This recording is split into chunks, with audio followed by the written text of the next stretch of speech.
จังหวัดเดียวกันจังหวัดเชียงใหม่นี่ใหญ่นะรองจากกรุงเทพเนาะเอามาเกิดว่า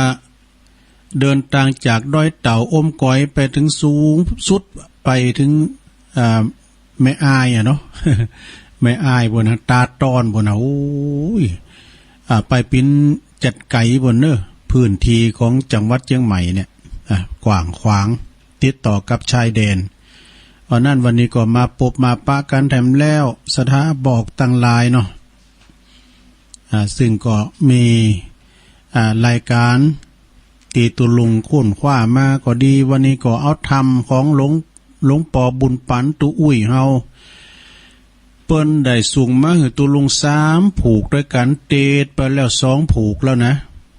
ตั้งเต็มเจ้าว่าแล้วเนาะเหลือน้ำผูกหนึ่ง แสวงหาความสุขโอ้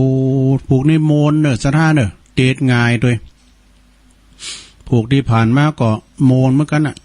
อานิสงส์ของการเตดการนั่นฟังธรรมการที่เฮาเข้าภาษาเนี่ยเปิ้นก็วันอาสาฬหบูชามีความเป็นมาอย่างใดอันนี้ก็เตดไปแล้วแล้วก็ดีนอกดีในทำนุเจ้านี่ก็ซับซ้อนหน่อย นำตามคำสอนเนาะขององค์พระสัมมาสัมพุทธเจ้าซึ่งก็ได้รับความเมตตาอนุเคราะห์จากตุอุ้ยเฮาหลวงพ่อบุญปันปุญญธรรมโมวัดแม่โป่งปุณเนอดอยสะเก็ดปุณนะตุลุงก็หันว่าก้อยเตดไปเนอตุไปว่าโวยนี่นะ แต่ก็ตุลุงก็ว่าโวยแต่มันติดไปนักหน่อยนะเอาว่ามันติดทำจ่านะคือมันก็ก้อยว่าไปเนาะแต่ผูกนี้ก็แต่ยังแควนหน่อยยังแควนก็เฮาเนี่ยกะแต่เปิ้นฟังแล้วจะคัดหูหน่อย เป็นธรรมบรรยายเนาะเลิงแสวงหาความสุขสุขตั้งนอกสุขตั้งในแล้วก็ทำอันนี้เดี๋ยวกันเนอะ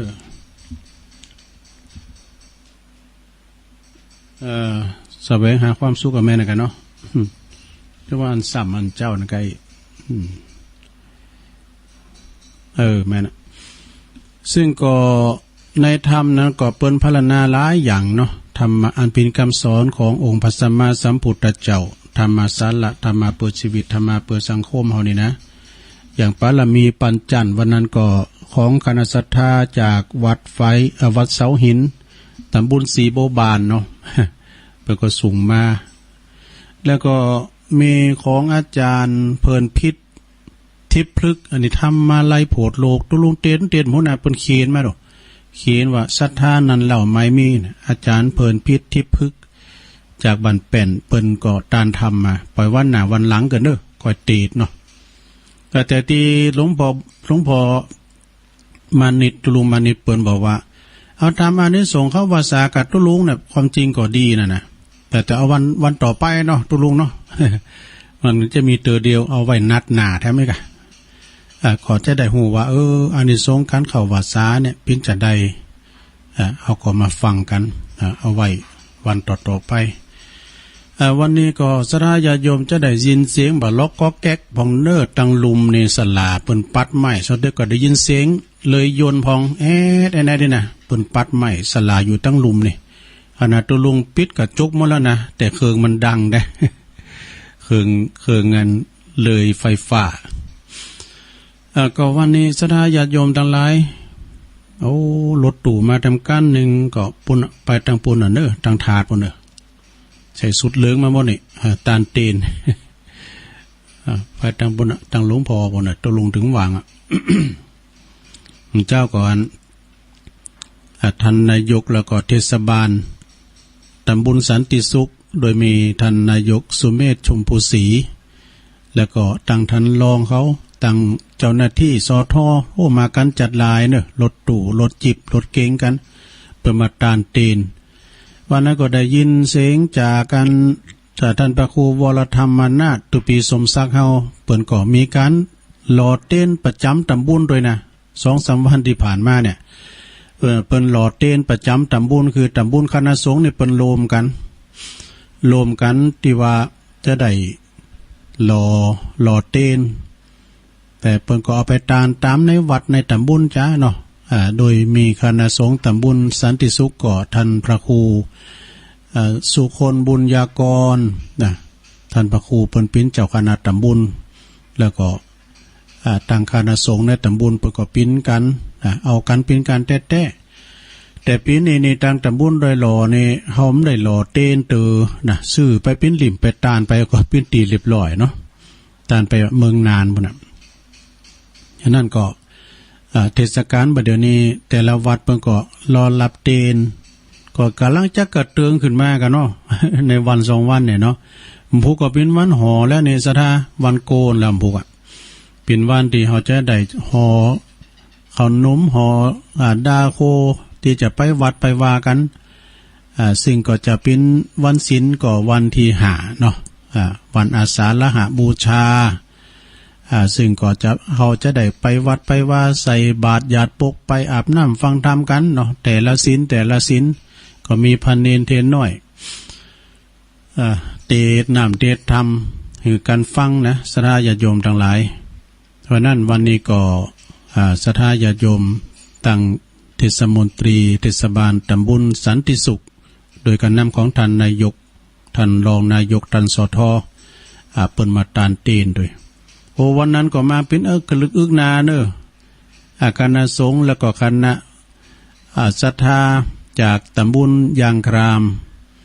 โดยมีเจ้าคณะตำบลเนาะท่านพระครูสถาพรพัฒนาลังสีเจ้าคณะตำบลยางครามพร้อมด้วยคณะสงฆ์ตำบลยางครามเปิ้นมากันกูวัดเฮ้ยปีนี้ก็แล้วก็มีท่านนายกถนอมกำใจนายกเทศมนตรีเทศบาลตำบลยางครามประกำนั่นเย็นแสงตาล่าตลอดถึงทุกท่านเนาะบนมากันหลายเปิดกมาตานเตนเฉพาะที่ตำบลดอยหล่อเขต2เนาะปีแล้วไปตำบลดอยหล่อเขต1ปีนี้มาดอยหล่อเขต2โอ้จนรุ่นศาลาเนาะอันนั้นเปิดมาถึงไปให้ไปนอกตานเตนเปิดก็จัดกิจกรรมนี่กูปีเนาะแต่ตำบลดอยหล่อเฮานี่ก็ตามกูเตอเฮาก็จัดโลมเนาะโดยโลมโมดนะเอาไปหล่อเต้นที่หันที่นี่แล้วก็ไปตานนอกถิ่นนอกที่แรกจะไปกัลยาณิวัฒนาพวกพอดีก็เปิ้นถ้าเกิดวัดสังวาวัดใหม่ก็เลยเบนเข็มไปตั้งงานเมืองนานพวกเนาะ ไหนๆก็ถึงจะไปแล้วถ้าไปหาเปิ้นอยู่แล้วปีหน้าก็ค่อยว่ากันเนาะตั้งแม่แจ่มตั้งกัลยาณิวัฒนานะก็จะได้ไปตานกันต่อไปขอบคุณทางสถานีวิทยุที่เปิ้นรับรายการเฮาเนาะวัดไฟหินก็ดีที่เปิ้นรับสัญญาณเฮาไปปิ้นตีเรียบร้อยสำหรับอันวัดไฟหินนี่ก็อาจารย์ท่านพระครูสมุวิสุวัตวรกิจโจเปิ้นก็รับสัญญาณไปปิ้นตีเรียบร้อยแล้วก็สถานีเมืองฝางด้วยเนอตั้งอยู่พระบาทอุดมเฮาก็ว่ากันปิ้นประจำเปิ้นก็รับสัญญาณไปปิ้นตีเรียบร้อยแล้วก็ที่แม่แจ่มแถมเนาะแม่แจ่มก็ฟังกันไปหลายๆสถานีฟังทางแอปทั้งหลายกันไปขอบคุณเนอเจ้าหน้าที่ที่เปิ้นรับสัญญาณไปเปิ้นบอกว่ายศลาบยศสรรเสริญนะอันนี้ขอคิดตั้งธรรมนะเป็นของไผก็เดี๋ยวจะบอกลาบยศสรรเสริญตำแหน่งความร่ำรวยเป็นของสมบัติเป็นของสมมุตินะเปิ้นว่าลาบยศสรรเสริญเนี่ยตำแหน่งก็ดีความร่ำรวยก็ดีมันเป็นของสมมุติในโลกเฮาเนี่ยเมื่อเฮาตายไปแล้วบ่หันไผเอาไปได้เลยเนี่ยมาคนเดียวก็ไปคนเดียวมาตัวเปล่าก็ไปตัวเปล่าอันนี้คติธรรมเด้อก้อนใกล้เอามาจากอันที่เปิ้นสูงตั้งหลายนะท่านเจ้าอธิการวิชาสุจินโนเนอะท่านเจ้าคณะตำบลโมงหน่อยเจ้าวัดป่าตานเขาท่าดิเนอะก็อย่างเปิ้นว่าแต่สถานเนาะลาบสักการะเฮานี่ก็ลาบยศสรรเสริญ สรรเสริญเนี่ยอันนี้มันเป็นโลกธรรม8โลกธรรมทั้ง8นะลาภยศสรรเสริญสุขมันเป็นของกูกันมีลาภก็เสริมลาภมียศก็เสริมยศมีสรรเสริญก็มีนินทามีสุขก็มีทุกข์เนี่ยมันเป็นกูกันทำกูกับโลกเรียกว่าโลกธรรมทั้ง8ดี8ดี4แล้วก็บดี4มันถึงมาด้วยกันเนาะว่าไผจะมาซักเสริญย่นยอเฮาตลอดเนาะนะมันก็มีนินทาโดยมันก็มาด้วยกันนะบาปกับบุญก็มาด้วยกันขาวกับดำก็มาด้วยกันดีกับชั่วก็มาด้วยกันนะมันมาด้วยกันนะอันนี้ก็เหมือนกันลาภยศสรรเสริญเนี่ยตำแหน่งหน้าที่ความร่ำรวยเนี่ยเป็นของสมมุติขึ้น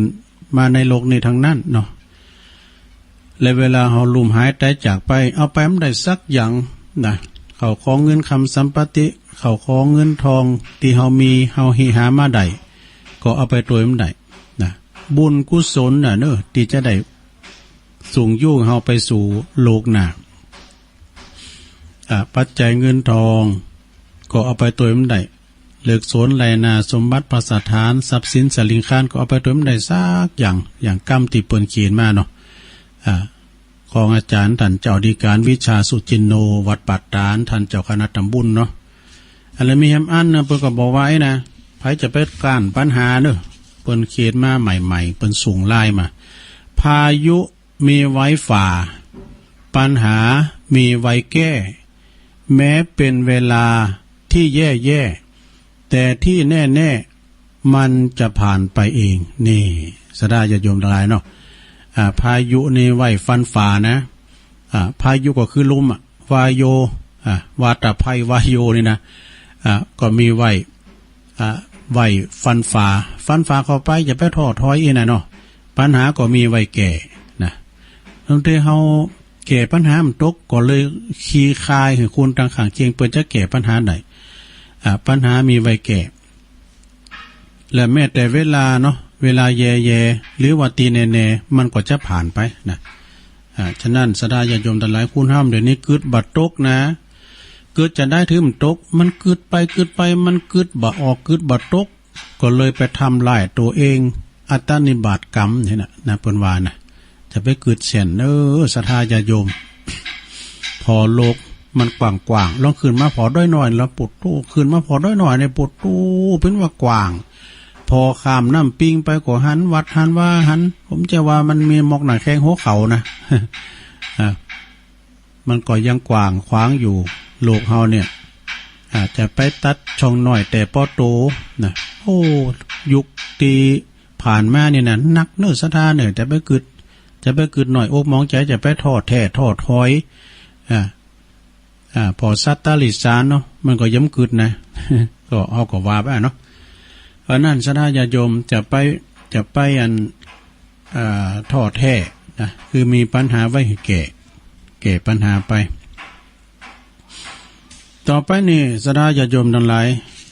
ก็เดียวก็คอยมาอู่กันเนาะตัวลุงจะเอาธรรมนี่มาไหว้กันเด้อธรรมของตัวอุ้ยนะเป็นธรรมที่ว่าค่อนข้างจะยาวเหมือนกันนะและมีคำกรตัวในตัวเนาะ ลองฟังบ่นะศรัทธาเด้อจะใช้เวลาก็ประมาณสัก20 นาทีจ้ะแต่ตัวลุงนี่อ่านหนังสือจ้าก็ขออภัยด้วยเนอะมันมีติดไปพอมีนาหลายหอมนะแก มันมีนาหลายหอมเนาะธรรมเรื่องนี้มีชื่อว่าแสวงหาความสุขนะเข้าภาษานี่ก็ไปหาความสุขเนื้อสุขกายสุขใจสุขกายเอาก็ปราศจากทุกโศกโรคภัยสุขใจก็เข้าหาน้ำหาธรรมเนาะเข้าหาน้ำหาธรรมนี่มีความสุขนะมาวัดมาว่ามาละทิฏฐิมาลดมานะมาละทิฏฐิมาฟังน้ำฟังธรรมโอ้สำเตอเนี่ยโยมปอคู่แม่คู่เขาเนาะก็เปิ้นเห็นจบแล้วปริญญาเปิ้นไปนอนวัดไปฟังพระน้อยเตธรรมเนี่ยเปิ้นเป็นละทิฏฐิไปละมานะไปละถือบ่ถือเนื้อถือโตนะความหัวสูงเป็นไรก็ตามนี่นะปิ่นด็อกเตอร์ก็ตามปิ่นหยังก็ตามเฮามีความเคารพในธรรมแม้แต่พระพุทธเจ้าเนี่ยเปิ้นจะเข้าไปในวิหารพระน้อยเปิ้นเตธรรมนะเปิ้นจุกฟังนะทรงพระยืนเนาะไม่ใช่กะทรงพระยืนทรงจุกอยู่เนาะ ว่ามันจังก็ค่อยว่าตะเพิ่นน่ะตู้แล้วเนี่ยว่าทรงพระจุกอยู่สุมาเนี่ยผมอยู่หูราชาทรัพย์น่ะเนาะเปิ้นทรงพระราชดำเนินคือตั้งมันเนี่ยเปิ้นเข้าไปเตอเปิ้นโกนเน้นสะดุ้งกะเปิ้นก็เลยเคารพในธรรมซะนะเคารพในธรรมอย่างพ่อครูแม่ครูเขาเอ้กะเปิ้นไปวัดไปวานี่ไปลดมานะไปละทิฏฐิความหูเฮาสูงแต่ว่าเปิ้นก็ยังเคารพในธรรมถ้ามือจิตใจเฮาสุขสงบสบายเนี่ยฟังว่าธรรมผู้นี้เนี่ยแสวงหาความสุขนะแต่งโดยท่านพระเดชพระคุณพระศรีธรรมนิเทศเนี่ยพระศรีธรรมนิเทศนี่ดังนะท่านมหากมลโชติมันโตปท.7นี่นะก่อนนี้เปิ้นเป็นนักเทศน์เปิ้นไปเทศไปหมดอ่ะนะเปิ้นก็อยู่วัดสันป่าข่อยเนาะสันป่าข่อยตำบลวัดเกตอำเภอเมืองจังหวัดเชียงใหม่เนาะเอาละเปิดบ่คือเป็นการเสเวลาตอนนี้ไปลุงจะเทศธรรมบรรยายเรื่องแสวงหาความสุขกันเนอจะมีเสียงเล็ดลอดไปพอนโยมเนอะในขณะที่ตุลุงเทศนะสลามาอยู่ปื้นนี่ขนาดปิดกระจุกมาแล้วนะเดี๋ยวก็ได้ยินเสียงก๊อกแก๊กเสียงอันเฮยนเลยยนพองเสียงกบเสียงเต่าไฟฟ้าพองนี่นะก็ฮอสุมาด้วยเนอะสลาเปิ้นปัดใหม่ นะโมตัสสะภะคะวะโตอะระหะโตสัมมาสัมพุทธัสสะนะโมตัสสะภะคะวะโตอะระหะโตสัมมาสัมพุทธัสสะนะโมตัสสะภะคะวะโตอะระหะโตสัมมาสัมพุทธัสสะ ยะโตจะปาปะกังยะโตมโนนิวาระเยติบัดนี้จักได้แสดงพระธรรมเทศนาในสุขปริเยสนากถาพรรณนาถึงการแสวงหาความสุขตามแนวในพระพุทธศาสนาเปิดหือปออกไม่ออกศรัทธาญาติโยมต่างหลายได้ฟังกันดำเนินไปตามกระแสวาระบาลีที่ได้ยกขึ้นเป็นหัวข้อวายะโตเป็นตุนซึ่งเปิ้นแปลความว่าเนอะบาปเกิดขึ้นจากอารมณ์ใดๆพึงห้ามใจจากอารมณ์นั้นๆนี่มีอธิบายดังต่อไปนี้เนอะธรรมดาความสุขซึ่งหมายเอาความสบายกายความสบายใจไผก็ปรารถนาไผก็อยากจะได้นะความสุขนี่นะเฮาก็จึงแสวงหาความสุขโดยกันด้วยวิธีต่างๆเด้อนะบางคนก็ได้ความสุขสมหวังเพราะประกอบโดยการถูกนะประกอบโดยการถูกอย่างเพิ่นไปนอนวัดนอนวาอันนี้ความหันถูกแล้วแต่บางคนก็ผิดหวังเนาะบ่สมหวังก็ผิดหวังพลาดหวังเพราะประกอบโดยเหตุบ่ถูกนะความสุขมีอยู่2อย่างเนอะนะคือสุขกาย1แล้วก็สุขตั้งใจ1เปิ้นว่าสุขตั้งกายเนี่ยเปิ้นเรียกว่ากายยิกสุขนี่เป็นสิ่งที่จะป้อเสาะแสวงหากันได้ง่ายเนอะนะกายอย่างสิกสุขนี่นะง่ายอยู่ยกย้ายเปลี่ยนแปลงกันได้ง่ายเป็นตุนว่าเฮาใครอยากกินข้าวเฮาหิวเฮาก็กินกินข้าวเฮากะหายใครอยากกินน้ำเฮาก็ดื่มกินเฮาเหนื่อยนักมอยอิดลำไปเฮาก็พักเฮาฮ้อนเฮาก็ไปอาบน้ำนี่การเฮาจุกอยู่มึนๆก็บ่เป็นสุขเนี่ยจุกมึนลำไปมันฮ้อนแดดไหลเข้ามา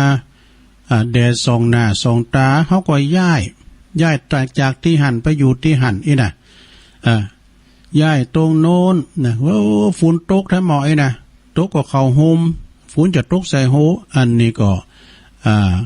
มันนั้นบ่เป็นสุขกับว่าอันเฮาย้ายนะเฮาย้ายมาตรงนั้นได้ง่ายๆมันเฮาย้ายมันตุกที่ไหนเฮาก็ย้ายเนาะ อย่างเฮาอยู่ภูมิลำเนาเดิมอยู่ที่ไหนก็ดีเฮาไปอยู่ลำปางอยู่ลำปางก็หากินฝูดเครื่องเนอะก็มันก็เป็นเรื่องเล็กน้อยก็ย้ายไปอยู่จังหวัดอุดรนี่ขอนแก่นก้านี่ไปเขียนไว้น่ะไปย้ายไปอยู่อุดรกาขอนแก่นกาก็ยอมทำได้อันนี้เป็นทางเรื่องของตั้งกายเนาะสถาเป็นเรื่องของตั้งกายความสุขในทางใจเรียกว่าเจตสิกสุขเนอะนะเจตสิกสุขเนี่ยมันใจหอหนึ่งนะจือบนเนอะไม่ลงเจตสิกสุขอันนี้เป็นหอหนึ่งยังปัจจัยนะเป็นคำบาลีเบิ้นนะเจตสิกสุขเป็นความสุขที่ลึกซึ่งสำคัญนะสำคัญอันเป็นความมุ่งหมายที่จะแสดงในแรงวันนี้เนาะในแรงวันนี้นะเฮาเนี่ยโดยโทรไปเนี่ยพอออกไม่ออกสถาต่างหลายตุลุงก็สำเตอกับเผอว่าเวยนะขอสุมาเดี๋ยวตู้อุ้ยเฮาตะกอยว่าเอานะเตอกับไปอู้เวยกาตู้นี่นะโตเฮาเนี่ยนะโดยโทรไปคุณเฮาเนี่ยจะมองกันเผินๆเนาะจะพอกันเผินๆนะก็ดูเหมือนว่าจะมีความสุขกันดีๆเนี่ยนะจะมีความสุขนะเอาปอกกันเพลินๆเนี่ยนะมันเจอก็แต่ว่าถ้าเฮาลองสนทนากันไหมหรอกการเฮาจักคุ้นเคยวิสาสะปรมายาติความคุ้นเคยเป็นญาติอย่างยิ่งเมื่อเฮาฮู้จักกันแล้วได้สนทนากันได้วิสัชนาคุ้นเคยกันแล้วซักไส้ไล่เลงกันว่าถึงส่วนลึกซึ่งในถึงส่วนลึกของหัวใจแล้วก็ปะว่านะเฮาก็ปะว่าโพกเฮาส่วนมากยังบ่เป็นสุขเท่าที่โคนว่ะนะมันจะได้ย่ำเป็นสุขเท่าที่โคนถึงแม้จะปะกันข้างแรกเนาะสมมุติเราไปอบรมที่หันที่นี่นะมาปรึกษาหารือมามาจากันนะตักไตกันตามอัธยาศัยตักไตปราศัยกันว่าเป็นจะได้ถึงวันเนี่ยสบายดีกาเป็นสุขดีนะก็อาจจะได้รับคำตอบว่าสบายดีนี่เฮาเป็นสุขดีอยู่นี่ อันนี้ตอบกันแบบเอาอกเอาใจกันแบบตอบแบบหักษามารยาทหักษาน้ำใจกันนะเพราะปะกันน่ะประเดียวประดาวมันปะกันเหมือนอย่าเฮาไปอบรมเนาะปะกันพบกันแบบประเดียวประดาวแต่การตีเฮาได้ทานข้าวกินข้าวรวมกันคุยกันไปนานๆเนาะก็จะทำให้ปรับเข้าหากันเนาะปรับเข้าหากันคือระบายความบ่สบายใจออกมาแล้วนี่บ่ได้สบายเลยระบายความบ่สบายใจออกมาให้การฟังล่ะต่างคุณก็ต่างมีปัญหาที่ยังแก่บ่ตกและปัญหานั้นก็เป็นตุนว่าก่อให้เกิดความตุกต่างใจนี่ปัญหาต่างๆมันจะมีความตุกต่างใจนะแปลว่าโภกเฮาส่วนมากเลยนะส่วนหนักเนี่ยยังตุกอยู่ในฐานะที่ลำบากเนอะเดือดร้อนทั้งที่ว่าเฮาเนี่ยบ่ควรที่จะลำบากบ่เดือดร้อนยังสักอย่างนะแต่เฮาก็ยังเดือดร้อนนะเดือดร้อนเฮาก็ยังเป็นตุกที่ว่าลำบากเดือดร้อนเป็นตุกเลยนะบัดใจเพราะว่าเฮามีข้าวกินกับบัดใจข้าวติ้มเหล้าที่ข้าวติ้มหลองเงินข้าวเงินทองเป็นเงินเป็นทองก็มีใจบัดใจว่าบัดใจอย่างนั้นก็คือว่าเฮาก็มีข้าวของเงินทองสัมปติก็มีใจอยู่แต่เฮาลำบากเดือดร้อนเรื่องอื่นๆพุ่นปีนตวนว่าปอแม่นี่ปอแม่อย่าได้ปอแม่บางคนเดือดร้อนปิ้นตุกเรื่องหยังปิ้นตุกเรื่องลูกใจนี่ลูกบ่าวป่ะนะมันปิ้นตุกอย่าลูกบ่าวตัวมันปิ้นอย่าได้มันบ่ยอมเต็ดผมว่ะมันปล่อยผมหัวยาวเหมือนคาราบาวอ่ะ ในอันนี้ตุลุงเสริมนะคาราบาวนี่มีแหละเหมือนท่าซานอันนี้มีเด้อมันปล่อยผมหัวยาวในเหมือนท่าซานลำคาญใจเด้อปิ้นตุกนี่ปิ้นตุกบางคนก็เดินร้อนปิ้นตุกเรื่องลูกไม่ยิงใช่ป่ะนุ่งห่มบ้าเล็บร้อยจะนุ่งน้อยห่มน้อยจ้ะมันนุ่งบ้าเล็บร้อยคบกับปอดใจก่อนไว้อันโคนเนี่ยคนที่บ่มีลูก ก็บ่ตุกกับลูกเนอะนี่ไปเดือดร้อนหยังแต่อาจจะตุกกับเรื่องอื่นๆเป็นตุนว่าคุณเฮาทำหือเฮาบ่พอใจคุณนั้นทำหือเฮาบ่พอใจคุณนั้นทำเฮาบ่ถูกใจอีน่ะมันก็มีอยู่ คุณในสังคมน่ะหรือว่าเฮาบ่ได้รับความเป็นธรรมจากผู้หลักผู้ใหญ่เจ้านายเนาะถูกกดขี่ข่มเหงนี่บางทีเนี่ยเฮาได้ทำงานแทบลุ่มแทบตายยศก็บ่ได้ยศก็บ่ได้เลินเงินเดินก็บ่ได้ขึ้นเอาแล้ว ทำดีบ่ได้ดีนี่เฮาก็บ่เกยขาดบ่เกยลางานเนี่ยในหน้าที่ก็บ่มีการบกพร่องทำกิจกรรมพิเศษอันยังก็มาลงให้ที่เฮาเนี่ยทำบุญผ้าป่าผ้ากฐินสิ้นปีไหนก็มีสักก็บ่ได้สักขันก็ไปทำด้วยเบิ่นหมดนะสิ้นปีก็บ่ได้สักขันบางคนเนี่ยก็เดียวก็ขาดก็เดียวก็ลาก็เดียวก็โดดลมวันๆนึงก็บ่หันจะทำมายังขึ้น2ขันกันเนี่ย ได้2ขันเนี่ยเนาะเกิดไปเกิดมาก็มันเจ็บใจว่ามันบ่น้อยมันน้อยใจมันก็ท้อถอยอีหรอนะบ่อยากจะทำมันละความดีนี่นะอย่างนี้เป็นต้นอันนี้เปิ้นพารณานะสดานะความลำบากเดือดร้อนปิ้นตุกในลักษณะนี้นะเรียกว่าความตุกตั้งใจความตุกตั้งใจนะทำลงตุอุ่ยนี่นึงคมชัดลึกแต่ถ้าเฮาหาเหตุจากภายนอกมีหลายร้อยเหตุสถาอูกันตลอดวันก็บ่หมดบ่สิ่งความตุกด้วยนะตุก108ตุก108อย่างเพ่งเป็นว่าทำก็มีนะตุก108นี่นะทำเมืองเขาเนี่ยนะอย่างน้อยเฮาก็โตดนั่นโตดนี่โตดเจ้านายก็มีโตดเจ้านายบ่ดีโตดคุณนั้นใส่ไล่ไปซีเฮามีคนการแกล้งนี่มีคนอิสาลิษยาก็มาเพราะก็เรียกว่าโตดวาสนาโตดดวงว่าวาสนาเฮานี่ยังมากี้ลำเลยนะดวงเฮายังบ่ดีนะ108ปั้นประการเรื่องเช่นนี้นะถ้าเฮาจะมาพิจารณาตามคำสอนในต่างพระพุทธศาสนาแล้วจะมีสักกี่คนที่จะว่าเฮานี่เฮามันเป็นเพราะว่าเพิ่นจะว่าเฮามันบ่ดีเองเนี่ยปัจจะยอมรับมันมีนะเฮามันบ่ดีเองฉันผิดเองฉันชั่วเองโต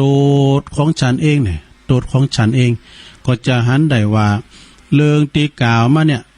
มีมูลเหตุจากความประพฤติเฮาประพฤติจะฮื้อพองคุณที่เพิ่นได้ขึ้นจั่นเลินขันเนี่ยมันเป็นจะฮื้อเพิ่นประพฤติจะได้พองเลยน่ะความประพฤติของแต่ละบุคคลเนาะศรัทธาญาติโยมทั้งหลายมีพุทธนิพนธ์นะมีพุทธนิพนธ์ยืนยันไว้ในคุตตกนิกายชาดกว่าวิหันยติจิตตวัสสานุวัตตีนะซึ่งแปลว่าผู้ประพฤติตามอำนาจจิตยอมลำบากเดือดร้อนแน่จิตใจเฮานั้นลำบากเดือดร้อนมีอธิบายว่ามีอธิบายว่าธรรมดาว่าคุณเฮาเนี่ยที่ยังเป็นปุถุชนอยู่นะยังมีกิเลสมีตัณหาหนักอยู่มักจะเป็นคุณหันแก่โตเนี่ยว่าเปิ้นว่าโตมันก็มีเป็นคุณเนาะ หันแก่โตเนี่ยนะมันเป็นนิสัยเดิมจ้ะ นิสัยเก่ามักจะหันแก่โตนะเข้าข้างโตเองตามใจโตเองจนเคยชินเป็นนิสัยนะเรียกว่านิสัยหันแก่โตจะเกิดหยังจะก่อเปอว่าตัวเองจะอู่หยังก่อเปอว่าตัวเองจะทำหยังต่างๆนั่นนะก่อเปอตนเองความหันแก่โตนี่นะมันสะสมมาเมื่อนานกลายเป็นนิสัยเป็นสันดานของเฮาล่ะนะแปลว่าสถานแป ลว่าสืบเนืองกันมานี่แปลว่าสืบเนืองกันมาโดยลำดับน่ะโดยเฮาสะสมไว้โดยสืบเนืองกันมาโดยลำดับเช่นนี้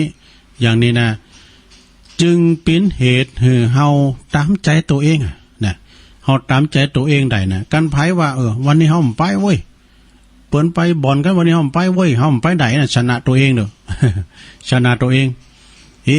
งวดนี้เฮาถึงลิ้นบ่าลิ้นมาต้องมาเป็นบ่าวอันนี้หัวปองอกซุนซานี่มันถูกสักเตือนี่นะงวดหอมลิ้นเว้ยการหอมลิ้นแต่ก็โอ้ถูกเล็กแต่เด้อถูกหยังก็หอมถูกกินน่ะมันก็มีอย่างเก่าจะตั้งเฮาจะเอาไปเสก โอ้กันว่าอิ่มได้ก็เจ้ามือเดือดร้อนก็เดี๋ยวมาเน้นโหตุลุงก็หุ้มไปหุ้มมันเนาะจึงเป็นเหตุให้เฮาตามใจตัวเองน่ะถึงจิตใจแล้วก็ต้องต่อไปว่าจิตใจของคุณเฮามันมีพลังมีอำนาจอย่างมหัศจรรย์ว่าเปิ้นว่านะพระพุทธเจ้าจึงแต่ตรัสไว้ว่ามโนบุพังขมาธรรมาซึ่งแปลว่าธรรมทั้งหลายมีใจเป็นใหญ่นี่ใจเป็นนายกายเป็นบ่าวเนอะมีใจเป็นใหญ่ก็หมายความว่าทุกสิ่งทุกอย่างนะขึ้นอยู่กับใจใจเป็นใหญ่เป็นประธานใจเป็นประธานนะกูสิ่งกูอย่างนั้นยอมสำเร็จมาจากใจเนอะแต่ว่าจิตใจของผู้ใดได้รับการศึกษาอบรมฝึกหัดขัดเก่าคุ้มครองป้องกันรักษามาโดยดีแล้วจิตใจของผู้นั้นก็จะมีแต่ก็มีเหตุผลนะจิตใจของผู้นั้นก็มีเหตุผลประกอบด้วยปัญญาหู้ดีหู้โซหู้แพ้หู้ชนะหู้อภัยนี่แต่ถ้าจิตใจผู้ใดนะบ่ได้รับการศึกษาบ่ได้อบรมบ่ได้ฝึกหัดขัดเกลาอย่างต่างๆนี่นะก็บ่คุ้มครองเด้อบ่คุ้มครองป้องกันบ่รักษาจิตใจของผู้นั้นก็บ่มีเหตุบ่มีผลบ่ประกอบด้วยสติปัญญาบ่ฮู้ดีบ่ฮู้โซบ่ฮู้แป้บ่ฮู้ชนะบ่ฮู้อภัยนะบ่ฮู้จักอภัยอย่างสักอย่างนะบางครั้งบางคราวนี่นะศรัทธาญาติโยมนั่นหลายบางครั้งร่างกายของเฮาก็สู้เขาบ่ได้แน่ร่างกายเฮาสู้เพิ่นบ่ได้แต่ใจมันบ่ยอมเฮ้ยใจมันสู้อยู่ยกตัวอย่างเปิ้นตีมวยบุญสติกบุญเวทีนะสำเร็จถูกกูชกเนี่ยเปิ้นตีเนี่ยลุ่มแล้วลุ่มเราเขาก็ยังบ่มีทางที่จะสู่ก้านทุกประตูนะสู่บ่ไหนขืนสู่ไปก็เจ็บตัวเปล่าๆตายเปล่าเนี่ยกรรมการก็เลยยกมือยอมแพ้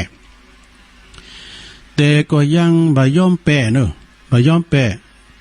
อันนี้ก็แสดงว่าบ่มีเหตุผลเนี่ยนะอย่าเอาไปจุนไก่ไก่ก้านเจ้ามันก้านบ่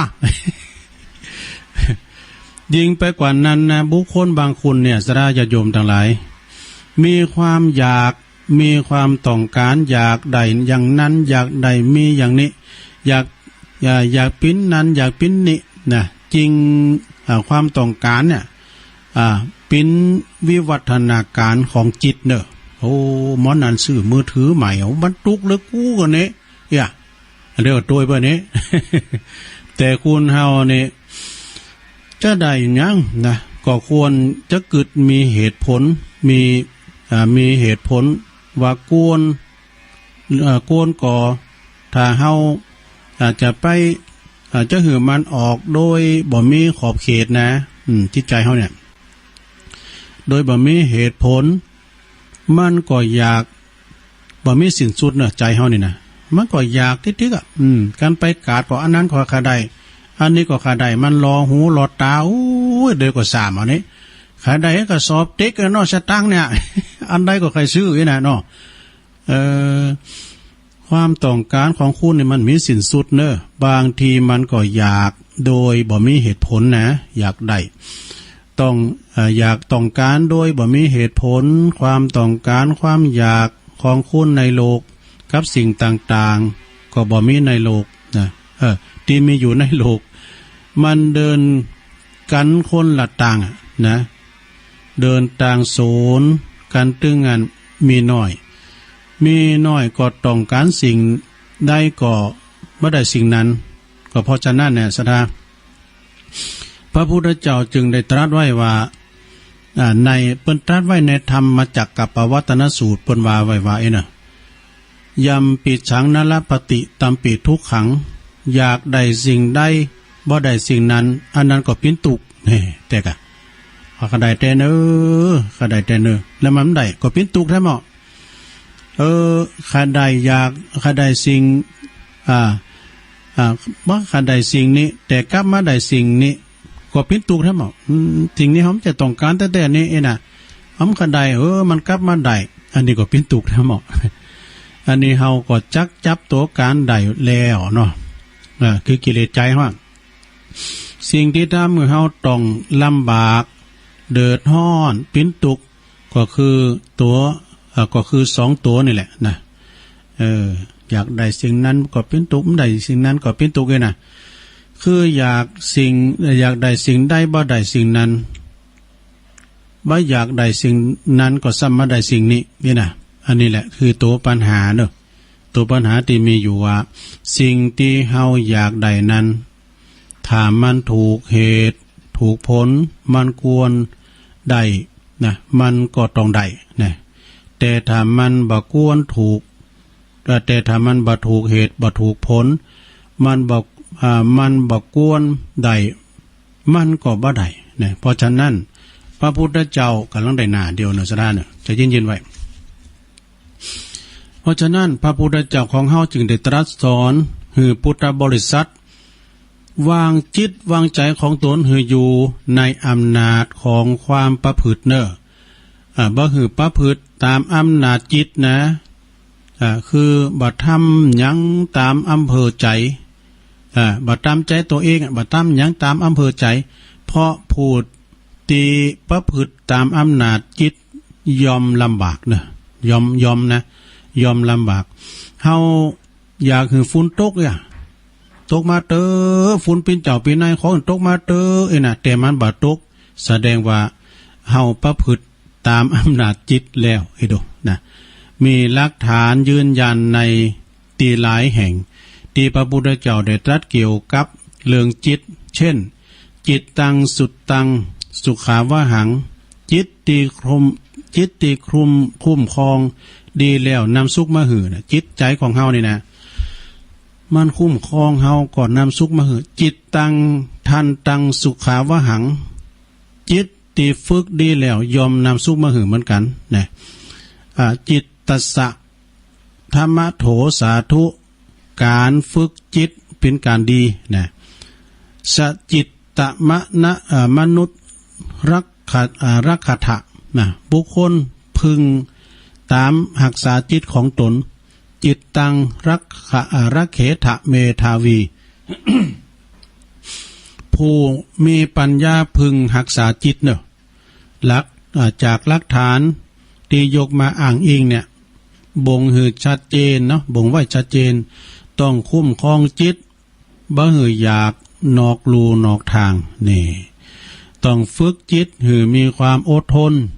มีความนักแน่นเผื่อมีอันยังมากระทบก็จะได้บ่หวั่นไหว บ่หวั่นไหวหรือว่าบ่สั่นสะเทือนต้องฝึกจิตหือคุณต่อการได้การเสที่ใดที่เสที่แป้ที่ชนะเนี่ยมันเป็นธรรมดาเนาะอย่างเปิ้นลินไพ่ลินการพนันเนี่ยมันได้ก็เสการมันเสก็ได้นะเหมือนเปิ้นลินกีฬาการห้อมชนะก็แป้กันแป้ก็ชนะกันแป้ก็ก้านก็แป้เนาะเพื่อจะได้วางใจของเฮาเป็นกลางเนอะวางจิตให้ถูกต้องปรับจิตให้เฮาเข้ากับสถานการณ์เนอะสภาพสิ่งแวดล้อมก็ดีโดยระวังจิตรักษาจิตให้อยู่ในเหตุผลเนอะเพราะจิตเป็นศูนย์กลางแห่งความสุขทั้งหลายนะศรัทธาญาติโยมแล้วก็จิตเป็นความตุกทางโปร่งโดยมันมาลงก็ดีใจนะถ้าใจดีคือคิดแต่เรื่องดีๆคิดแต่เรื่องถูกต้องก็บ่มีความตุกจะมีแต่ความสุขเนอะ คือมีความสบายกายสบายใจเพราะการกึดดีทำดีอู่ดีนั่นก็ได้ทำได้ง่ายๆนะคุณโซนมากเนี่ยหันว่าหันโดยเช่นว่ากึดหือตานเนาะเช่นกึดหือตานถ้าเมื่อใดจิตบดีคือคิดบดีคิดบ่มีเหตุผลคิดบ่ถูกต้องก็จะมีแต่ความตุกนะก็ทำบุญก็ไม่ได้บุญทำจิตใจเขาสะอาดปนวานะก็คือลำบากเพราะการกึดบดีอันนั้นก็เป็นของอยากนะคิดลำบากนะจึงเป็นตุกเพราะคุณส่วนมากเนี่ยหันว่าหันโดยเช่นเอาไปกึดบดีบดักเนาะคือจะไปจี่ไปป่นจะไปชกชิงวิ่งราวมีคำร้อยกลองนะเป็นว่าคำร้อยกลองนี่มันจะก่อนก็จะถามแม่ครูลาวันกันเนอะคำร้อยกองหรือว่าร้อยเกี่ยวร้อยกองพี่จะเฮ้ยนะ เป็นว่ามีคำร้อยกลองตีไพเราะอยู่บทหนึ่งซึ่งควรที่จะเขียนติดไว้ข้างฟ้าตีใดตีหนึ่งเนาะคือหันง่ายๆนะเพื่อจะได้เตือนจิตเตือนใจในเวลาเรามีความตุกเวลาเรามีความตุกอกตุกใจนะถ้าได้อ่านนี่ไงเนาะจะเป็นสิ่งตีไพ่ก็ทำได้ไม่ยากเลยนะข้อความนั้นบนเขียนว่าอย่างนี้เนอะเวลาอีกเนาะเวลาใดทำใจให้ผ่องแผ้วนะเวลาใดทำใจให้ผ่องแผ้วเหมือนได้แก้วมีค่าเป็นราศีเวลาใดได้ให้ราคีเวลาใดใจให้ราคีเหมือนมณีแตกหมดลดราคานี่จิตใจใสเป็นบุญจิตใจขุ่นเป็นบาปเนื้อสดาเนื้อเปิ้นว่านะเพื่อว่าเวลาใดจิตใจเฮาผ่องใสผ่องแผ้วเนี่ยเหมือนได้แก้วที่เป็นราศีน่ะแต่เวลาใดหรอเวลาเฮาจิตใจบ่มนว่ามันขุ่นของมองใจก็เหมือนกับแก้วที่มันแตกมันเหลาไปหาราคาบ่ได้นะหมดราคาเป็นอันว่าเมื่อความตุกทางใจเกิดขึ้นเมื่อใดเพราะเหตุใดก็ตามวิธีแก้ให้ถูกจุดก็คือแก้ที่ใจเนอะศรัทธาเนอะแก้ที่ใจโลภโลมสติปัญญาทั้งหมดพุ่งตรงไปที่ใจเลยนี่ยิงตรงไปที่ใจเลยทำใจให้ผ่องแผ้วในโลกเนอะยิ้มแย้มแจ่มใสทำใจให้ผ่องแผ้วจะไปซึมเศร้าเงามองจะไปเศร้าซึมปิยวาจาอุโมจาวัดจะไปอยู่คนเดียวนะอยู่กับลูกกับหลานลินละก๊อกละกูไปนะอยู่กับหมูกับฟูงเนี่ยอย่างตัวลุงเนี่ยมึนๆเนี่ยไปออกงานหรือว่าไปวันนั้นไปกรุงเทพมาดื่มรับเนาะเนี่ยพอการบ้านจองหอเฮิรนเปิ้นพอการรถที่เขานับลักกิโลกเอาเขาลืมไหมไปถึงไหนโหนับลักกิโลลืมก่อนเนี่ยนับเสาไฟฟ้ากันนะมันก่อนนะก็อยู่คนเดียวในโลกเนอะทำใจให้ผ่องแผ้ววิธีที่จะทำใจให้ผ่องแผ้วนั้นคือเหมือนแก้วมีกาที่มีการนั้นเปิ้นว่ามีปฏิกิริยาอยู่3วิธีเนอะมี3วิธีนะลงโอนจดไว้เนอะมี3วิธีหรือว่า3ขั้นนี่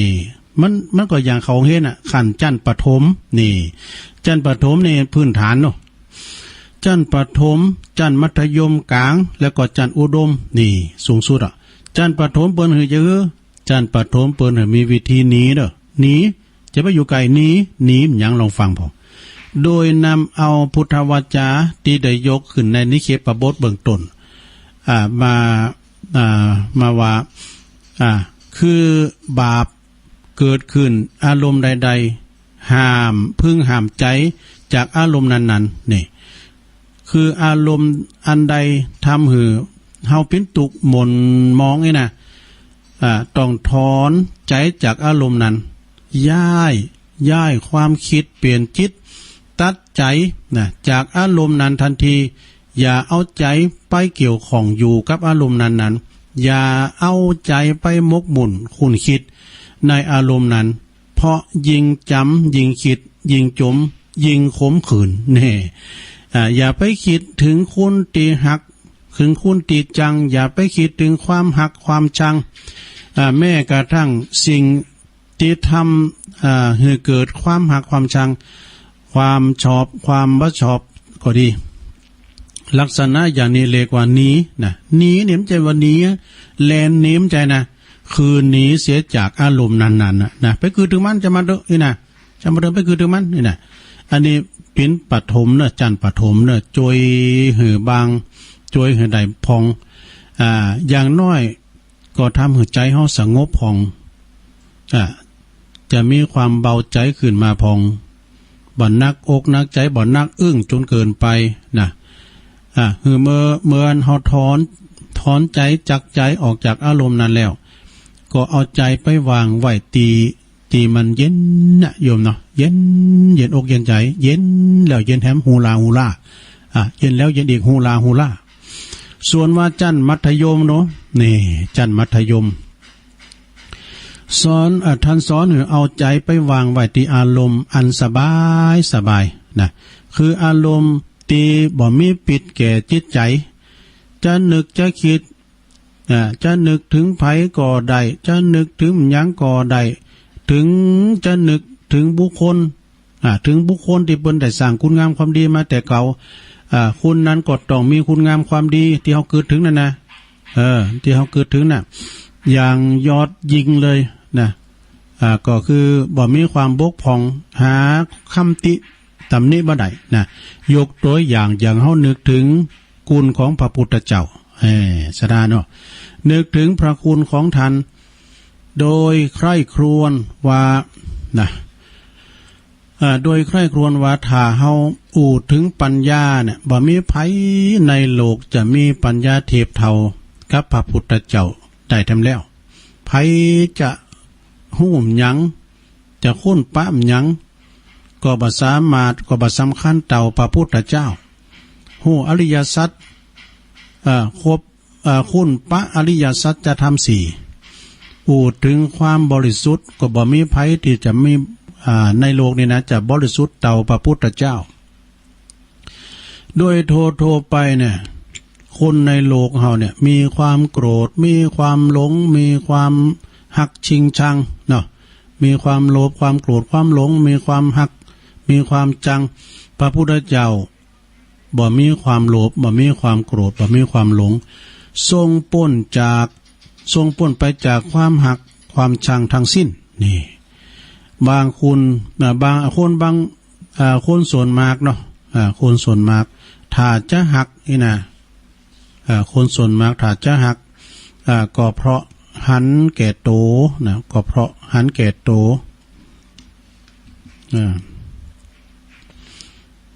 ก็พอหันแก่โตญาติพี่น้องของโตบางแล้วก็หันแก่พักแก่โพก หันแก่พักแก่โพกเปิ้นฝูงของโตแต่พระพุทธเจ้าทรงมีความหักคือความเมตตาในสรรพสัตว์บ่มีประมาณเนอะเพ่งเล็งไปหมดไผจะเป็นศัตรูพระจะคิดทำลายเปิ้นก็ทรงเมตตาโดยความหักบ่มีประมาณนะแม่แต่แม่ไผที่จะมาล้างผลาญทำลายตามลาเช่นพระเทวทัตก็ดีนะก็ทรงแผ่เมตตาไปถึงอยู่นะหรือว่าจะนึกถึงสิ่งที่สิ่งใดสิ่งหนึ่งเนาะสิ่งนั้นควรจะเป็นธรรมคือคำสอนของพระพุทธเจ้าโดยกึดหันว่านะพระธรรมของพระองค์เนี่ยยอมคุ้มครองผู้ประพฤติตามบ่หือตกไปในที่ชั่วผู้ใดผู้ใดหู้ธรรมประพฤติธรรมผู้นั้นยอมอยู่เป็นสุขนะดังนี้เป็นต้นการเอาใจมาไข้ครวญไตร่ตรองถึงพระพุทธคุณพระธรรมคุณเช่นนะนึกถึงจิตใจจะเบิกบานเนอะจิตใจก็จะเบิกบานเบาสบายนะเบาสบายบ่เคียงเขตใจก็จะสงบสุขุมมีอารมณ์เป็นหนึ่งเนอะมีอารมณ์เป็นหนึ่งแล้วก็นักแน่นโดยอันนี้เป็นเรียกว่าสมถภาวนานี่สมถกรรมฐานสมถภาวนาเนอะคือการภาวนานะ คือการภาวนาการภาวนาเพื่อความสงบควรทำกันทุกวันนะเป็นการลงทุนหน่อยแต่ได้กำไรหนักไผจะไผทำดังนี้ใดก็ยอมจะได้รับความสุขสูงกว่าขั้นแรกคือจันทร์ปฐมนะซึ่งไผก็ยอมจะทำได้บ่เหลือวิสัยเนาะเมื่อมาถึงขั้นนี้แล้วนะเมื่อมาถึงขั้นนี้แล้วคุณหักคุณจังนะความหักความจังมันก็จะหายไปหมดเนอะความขุ่นของมองโมเศร้ามองความลำบากความเดือดร้อนก็จะหายไปหมดนะและก็จะทำจะและอันเฮาควรจะประยุทธ์ย่างแค่นั้นกึดไปถึงขันจันอุดมแถมนี่จันอุดมแถมนะอันนี้ก็สุดยอดละจันอุดมนี่เป็นจะคือเปิ้นก็บอกว่าอันปีนสูงขันสูงสุดละนะคือการยกระดับจิตสูงขึ้นไปอย่าไปติดในอารมณ์อันสบายนั้นลำไปใจปัญญาพิจารณาเหตุหาเหตุผลสิ่งของสิ่งต่างๆที่อยู่ในรอบตัวเฮาหันการเกิดการตั้งอยู่แล้วก็การดับไปเนี่ยจนมีความหันแจ้งในสิ่งนั้นโดยปัญหาเนาะโดยปัญหาและโดยปัญญานะสมมติโดยปัญญาส่วนผู้ตัวหู้ ตัวหู้อันนี้เรียกว่าวิปัสสนานี่วิปัสสนากรรมฐานเนี่ยเนาะวิปัสสนาเด้อคือการหันแจ้งการเข้าใจการหู้อย่างทะลุบ่สงสัยเมื่อเฮาได้ปัญญาตัวนี้แล้วก็จะได้พ้นจากทุกข์ความทุกข์มีหลายปัญอย่างนี่ทุกข์มันหลายได้นะ108กันนะการทำตัวพ้นไปจากความทุกข์น่ะบัดใจว่าสิ่งที่จะทำได้ง่ายๆเนอะมันก็ยากอยู่เหมือนกันนะบัดใจว่าและบัดใจทำได้วันเดียวต้องก้อยปิ้นก้อยไปวะเพิ่นว่าต้องก้อยปิ้นก้อยไปป้นไปทีละน้อยทีละอย่าง2อย่างนี่วะป้นไปทีละอย่างป้นไปทีละเปราะนะทุกสิ่งตุกนักเฮาก็ปิ้นก็จะปิ้นตุกน้อยไปนะถ้ามันตุกนักเฮาก็จะตุกน้อยไปหรือว่าตุกนักลำไปก็จะตุกเบาไปถ้าหากว่าเฮาทำถูกวิธีก็บ่มีภัยในโลกนี้บ่มีตุกนะการเฮาทำถูกวิธีก็มีภัยตุกเป็นกษัตริย์มหากษัตริย์ก็ตุกแบบพระมหากษัตริย์เป็นเจ้าบ้านก็ตุกแบบเจ้าบ้านเป็นเจ้าวัดก็ตุกแบบเจ้าวัดนี่เพิ่นเขียนมาอีกนะทำนองเดียวกันนะทำนองเดียวกันก็บ่มีภัยอีกนั่นแหละที่จะเป็นตุกตลอดตายนี่มีนะซะนะเนาะถ้าตุกเต้าตายมันต้องมีสุขพองเนาะเพราะว่าเมื่อมีตุกก็ต้องดิ้นรนพ้นจากตุกดิ้นถูกตั้งเนอะดิ้นถูกตั้งตุกก็จางห่างหายไปนะดิ้นถูกตั้งตุกก็เฮาดิ้นบ่ถูกตั้งนะตุกก็จะมาทับถมแท้เนาะนี่นะบ่ว่าความตุกชนิดไหนอย่างใดเกิดขึ้นกับใครอย่างไหนเมื่อใดถ้าเฮาเอาวิธีของพระพุทธเจ้าไปใจดังตีได้สังวรณามาคือบาปเกิดจากอารมณ์ใดๆพึงห้ามใจ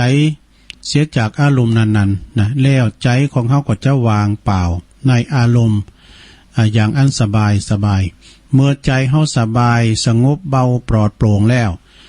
จงใจปัญญาพิจารณาต่อไปว่าบ่มีหยังเตียงแต่แน่นอนสักอย่างในโลกนี้นะ ใดๆนั้นก็ล้วนแล้วแต่เป็นอนิจจังทั้งนั้นนะบ่มีหยังจีรังยังยืนสุขก็ตามทุกข์ก็ตามเกิดขึ้นตั้งอยู่แล้วก็ดับไปมันบ่มีคือว่ามีใดก็จุนใดนี่เปิ้นว่านะมีใดก็จุนใดคือว่ามีคุณมีก็ใดคุณก็จะมีทุกข์ใดนะมีก็ใดทุกข์ก็ใดเจริญก็มีเสริมเนี่ยมันโคคู่กันน่ะมีเจริญใดก็มีเสริมใดจิตใจก็จะกายจิตใจก็เป็นกลางมีใจนักแน่นมั่นคงนะมีหยังมากระทบก็บ่หวาดหวั่นพลังพลึงนะพลังพลึงบัสันบัสะเทินหยังก็คือ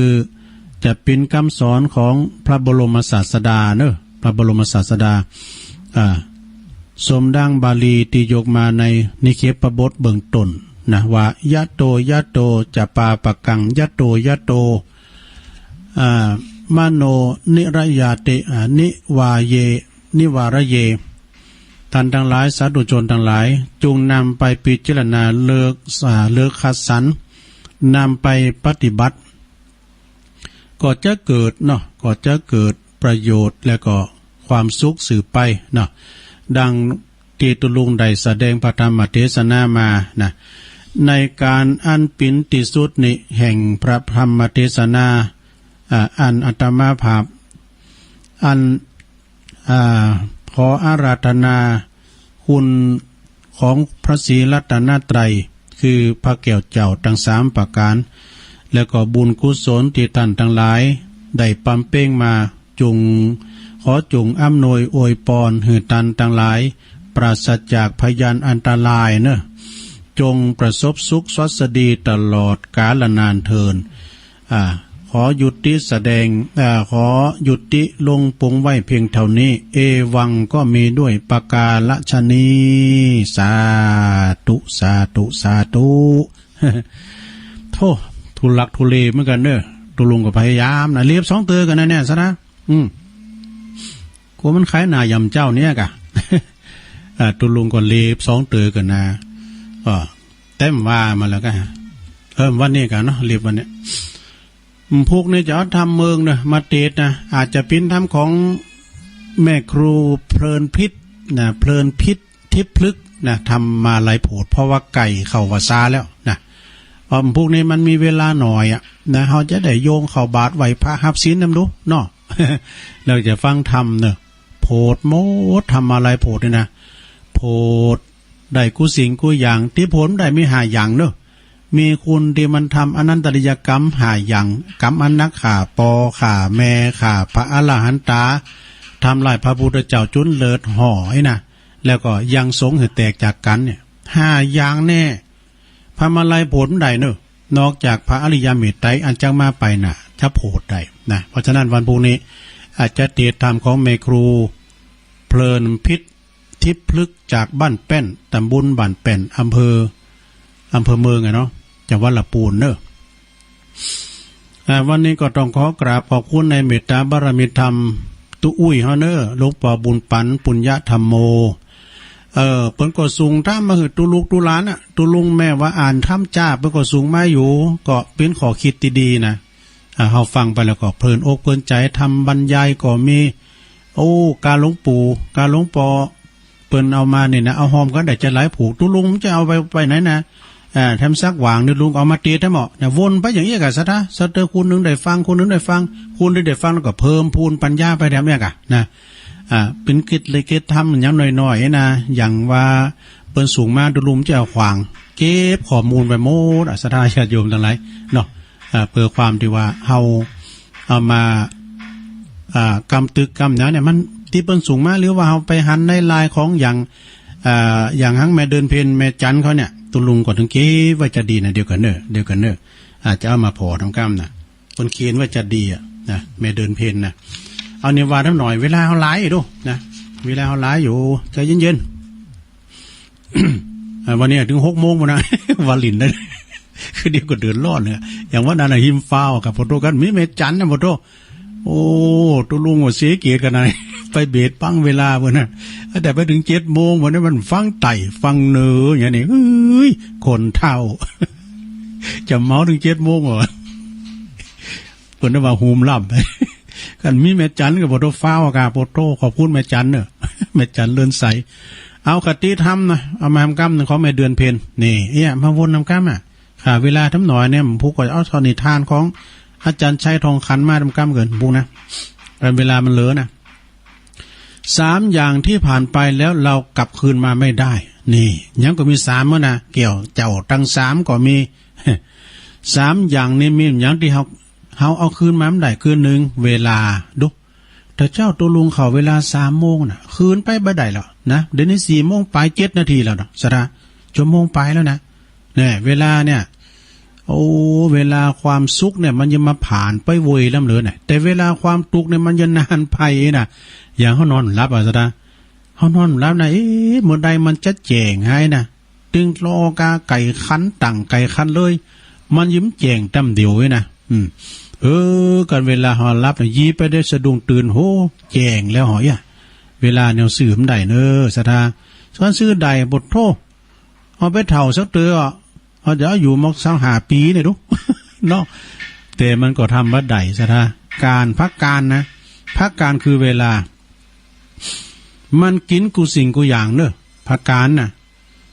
สังขารที่มีวิญญาณคองสังขารที่มีวิญญาณคองอุปทินนกสังขารอนุปทินนกสังขาร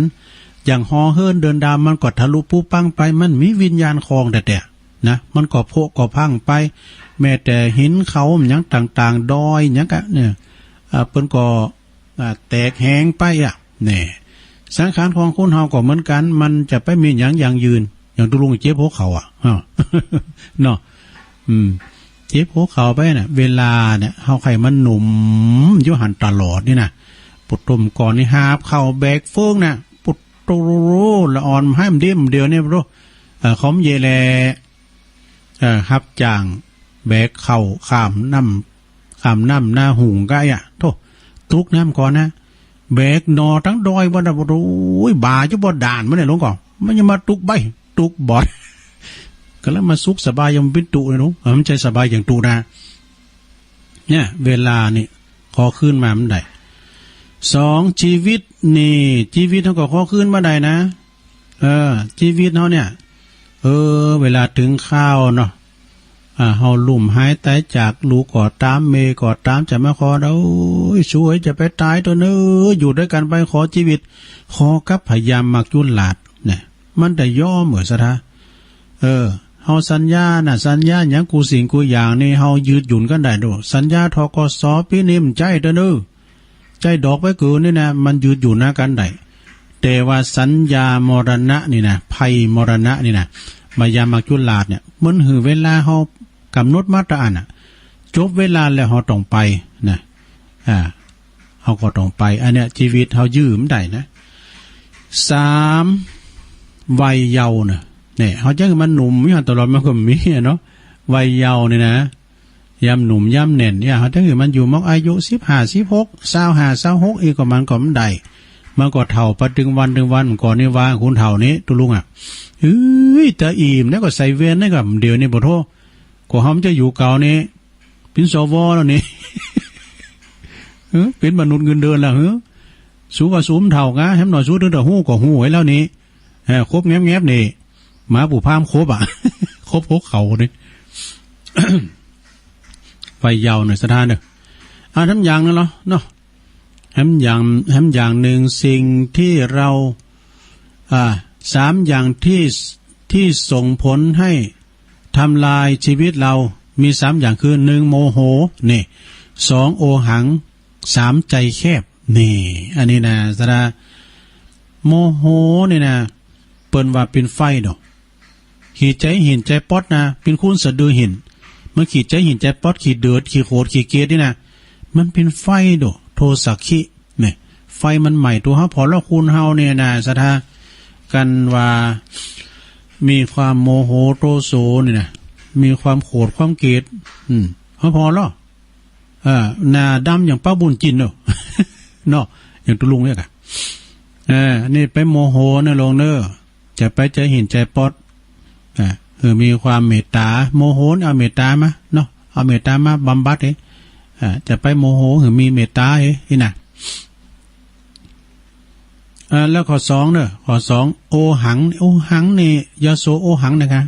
ยิงพยองพ่องโตน่ะเนาะโอหังนี่นะเอาทำนี้กว่าสามใจแคบโอ้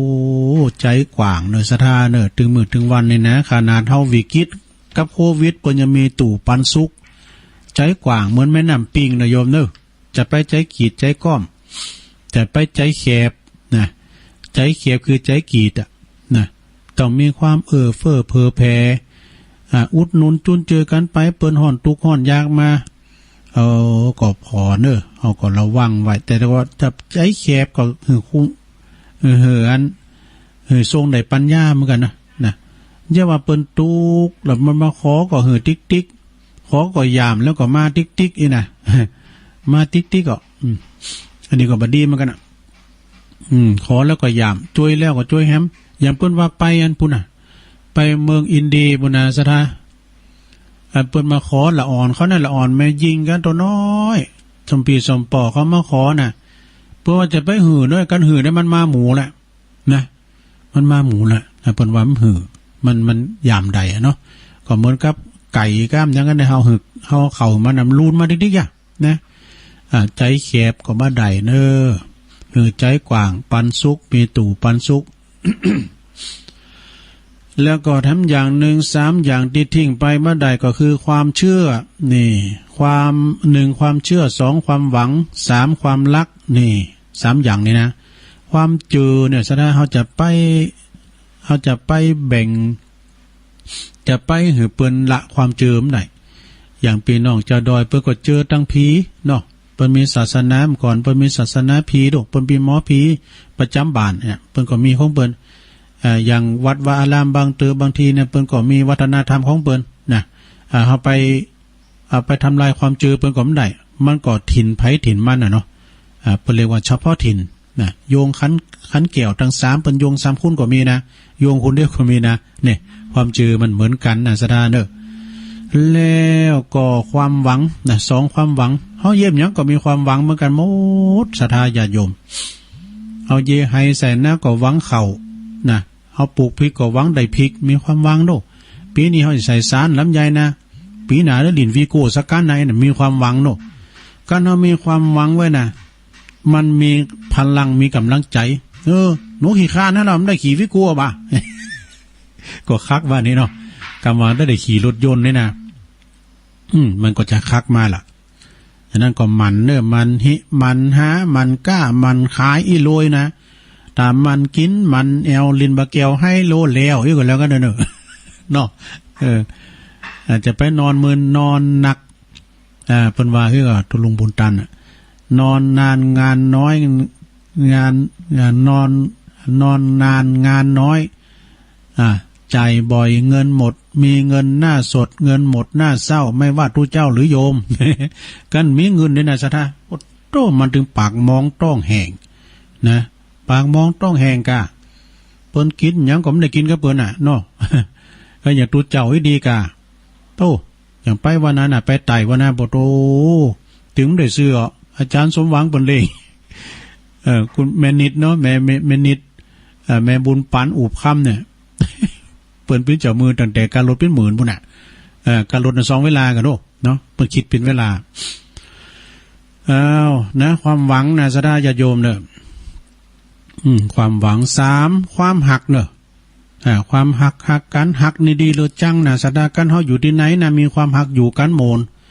มีความหักฟังไว้กันว่าเฮามีความจังนี่นะไปหันหมดนั้นก็ดูมัดจังเลยก็จะมีการเขียนขากันก็มีความจังนี่นะลองเฮามีความหักนี่อยู่ด้วยกันบ่โตหักกันเหมือนปีดีกันเหมือนน้อง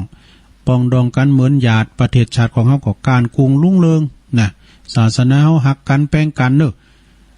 อย่างเพิ่นว่าน่ะรักกันไว้เถิดเราเกิดร่วมแดนไทยจะอยู่ภาคไหนๆก็ไทยด้วยกันเชื้อสายประเพณีไม่มีกีดกั้นเกิดใต้ธงไทยนั้นปวงชนทุกคนคือไทยนี่ก่อนนั้นเพลงนั้นดังนะเปิ้นเอามาลำวงพ ผมรักเมืองไทยนี่ดู ผมรักเมืองไทยเนี่ยถึงไหนแล้วความหักผ่านไปข้อที่3แหม3อย่างคือประมาทไม่ได้นะ3อย่างที่ประมาณค่าไม่ได้คือความหักนี่1ความหัก2ความดี3มิตรภาพอันนี้ก็ดีนะซะนะความหักนี่นะเวลาเฮาอยู่ด้วยกันเฮาหักกันแป้งกันเนี่ยโอ้ปอหักลูกแม่หักลูกหรือหักกันแป้งกันประเดี๋ยวนี้มันอั้นเนอะโอ้บางพองนี่ลูกขาปอขาลูกแม่ขาลูกมันมีหมดอ่ะซะนะเตือก็ลูกมาเนี่ยเกิดมาดินเดี๋ยวเอาไปไว้ที่ถังขยะก็มีนะนี่มันเป็นอย่างนี้ลูกนะคือหักกันแป้งกันประเดี๋ยวนี้ปดโตลูกวางแผนขาแม่ก็มีมันก็นั่นน่ะไม่ยิงคนหนึ่งจัดงามนะวางแผนขาแม่ว่ะให้สะอึกสะอื่นปิ้นว่าเปิ้นสื่อไปสื่อมาหวังเงินประกันอีก็มีนะโอ้อีก็เป็นเมเนี่ยอนันตริยกรรมเนอะมาตุคาดนะขาแม่นี่ปอมาตุคาดขาปอเนี่ยปีตุคาดนะก็ปอแม่เลี้ยงใบใหญ่ก็กองใหญ่ใหญ่มาแล้วมาปิ้นงูเห่างูจองกำกรเนี่ยก็เขาหำตุลุงจังหวาลืมมาแล้วก็เดี๋ยวกันเนอะ เป็นว่าเลี้ยงใหญ่มาแล้วเต้าหงเต้ากามาทอดตุมลาขว้างไว้เสียจ้อยบอกกึดฮอดตัวเมื่อยามหนุ่มน้อยแม่พอคอยดูเจ้าอยากตุกเมื่อกลางคืนเย็นแม่กึดนั่งลูกหอบเจ้านงไว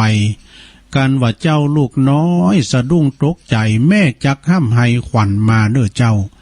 แม่จักจำไอ้กวนนายลูกเต้าสะดุ้งตื่นเมื่อเวลาตื่นพักผ้าขี้เยี่ยวนายอีแม่ก็เอาไปซักตึงตากแห้งตึงวันเลี้ยงใหญ่มาแล้วมะม้อยจอมขวัญมีใจมอยดำปากเข้าโศกายามเมื่อปามานอีแม่ก็ก้องหันหน้าวังปึ้งบุญกุลยิ่งนักเลี้ยงใหญ่มาแล้วกลายเป็นเพชยักษ์บ่กึดฮอดอันบุญกุลแม่ได้หอบเลี้ยงกำจูอุดหนุนแม่วังเป็นกุลเมื่อยามแก่เท่าพร่มลืมเหมือนกันเนอะ มันได้โทนมือแล้วนะเนี่ยแม่วังเป็นบุญเป็นกุลเมื่อยามเท่าสะแลแก่สลาปนสดาเนาะฉะนั้นไผมีปอมีแม่ตีเตียวดุมกว่าเล่งเปิ้นลงโอนโลนมีแม่อยู่ก้าลงโอนมีแม่อยู่เหรอ ถ้าว่าเปิ้นตายก็เล่งโดยกายถ้าเปิ้นตายก็เล่งโดยวิญญาณเปิ้นตายไปแล้วเอากะ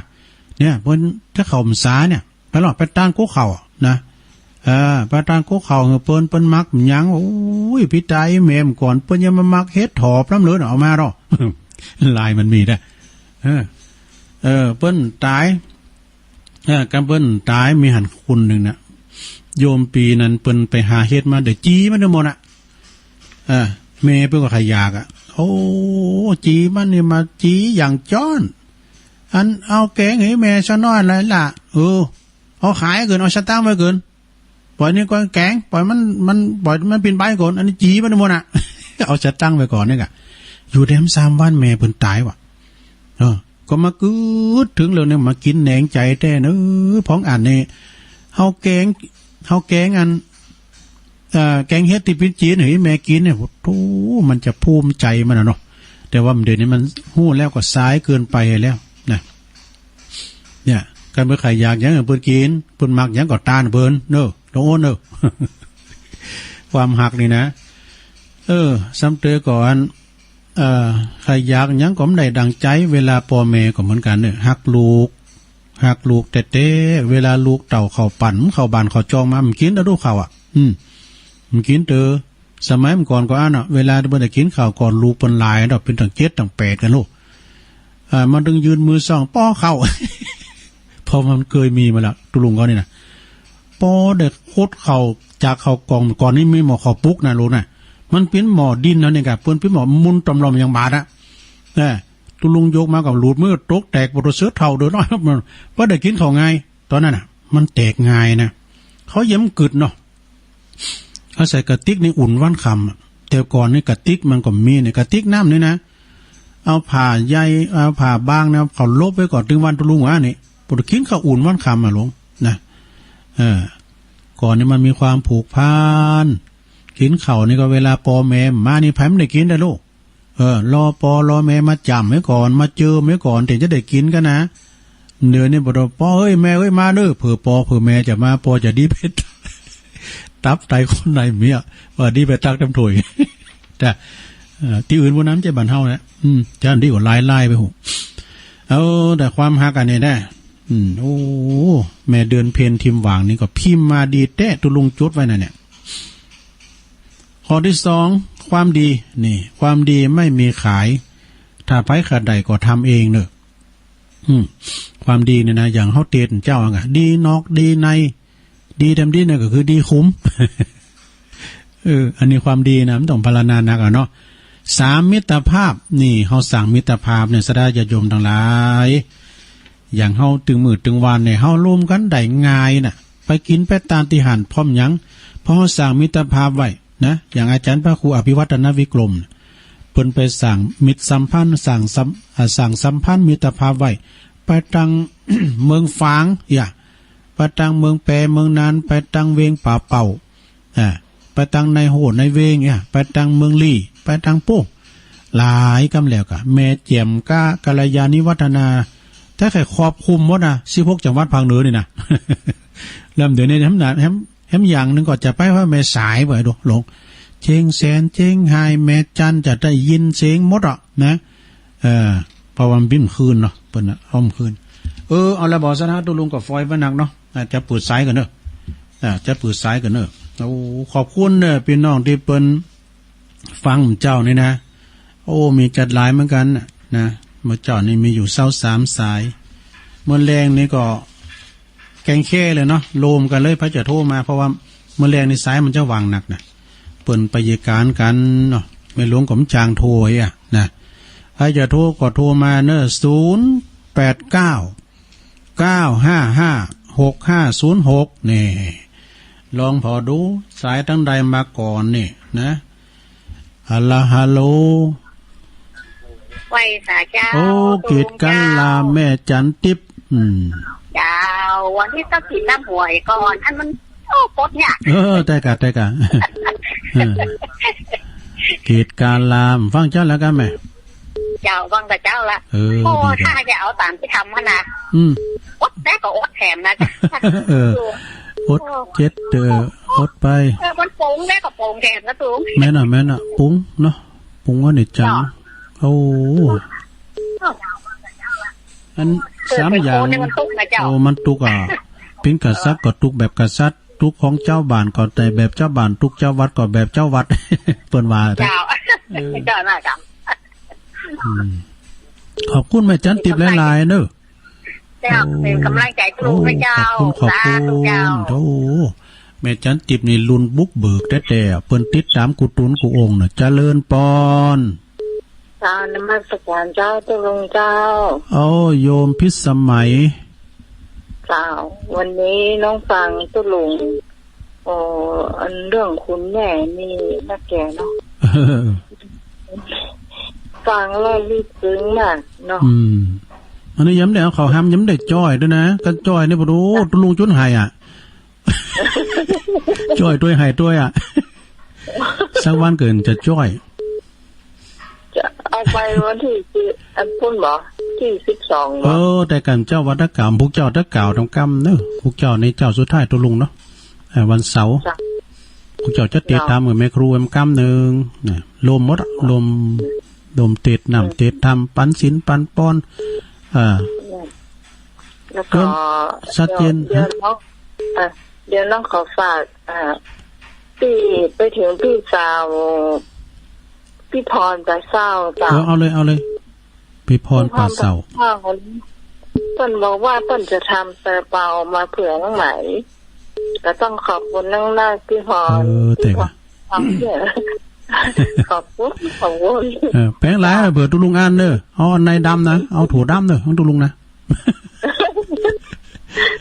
น้องไส้หมูเจ้าขอบคุณโยมพิสมัยเด้อเนี่ยเพราะว่าขาวซาลาเปาก็กดซาลาเปากันมิใส่ดำมิใส่หวานมันเป็นลำไม่บ่ได้วะนะเจริญปอนไหว้สาครับตั้งใดจ้าเจ้าแม่อ่อนก็ออกปนันพันนะ แล้วครับโอ้ปอนนานฟังกันอยู่รู้เนี่ยโอ้ฟังเขาก็รู้รับเลยครับครับไม่เป็นหยังก็กะเป็นธรรมดาไม่อ่อนเนาะมีฝุ่นหอมมันบดได้นะโอ้จะคุกที่คนเป็นเบาเด้อเนี่ยพอยังแดดไปเลยน่ากะมันนั่นเนาะแต่ว่าอันนี้มันยาการเปลืองด้วยเนี่ยมันพอแดดเฮ้ยมันบดว่าได้แดดแล้วได้แดดแต่สลาก็ยาการมวนพอนี่เนี่ยอยู่ลุมเนี่ยเดี๋ยวก็แอด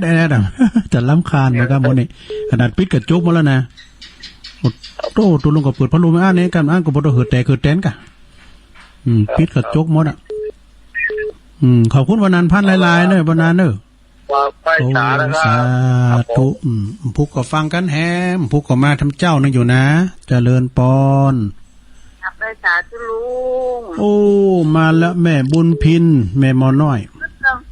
เจิงตุลุงขนาดเลยไม่ได้ฟังตุลุงเลยประจันจากวัดมาอาการหนักกว่าที่ให้หน้าให้ตาได้กะให้หน้าให้ตาเจียงก็มองอย่างนี้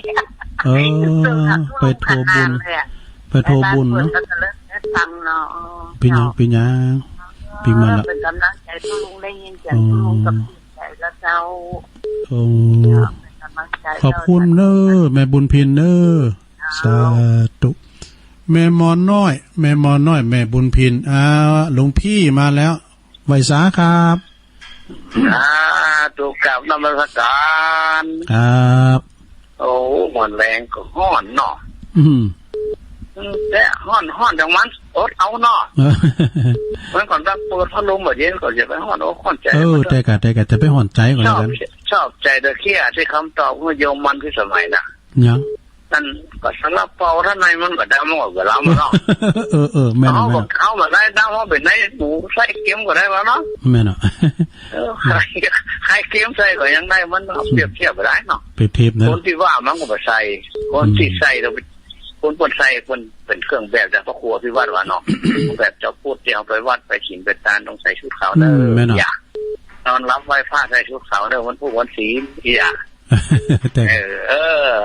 คนที่มันว่านะมันว่าทุกคนไม่เคยว่าจะเขาก็ลุงเนาะว่าไปเลยอ่ะว่าจะเขาไม่ต้องไปสนใจเขาเจ๊จะขอของมันเชื่อเขานุ่งเนาะ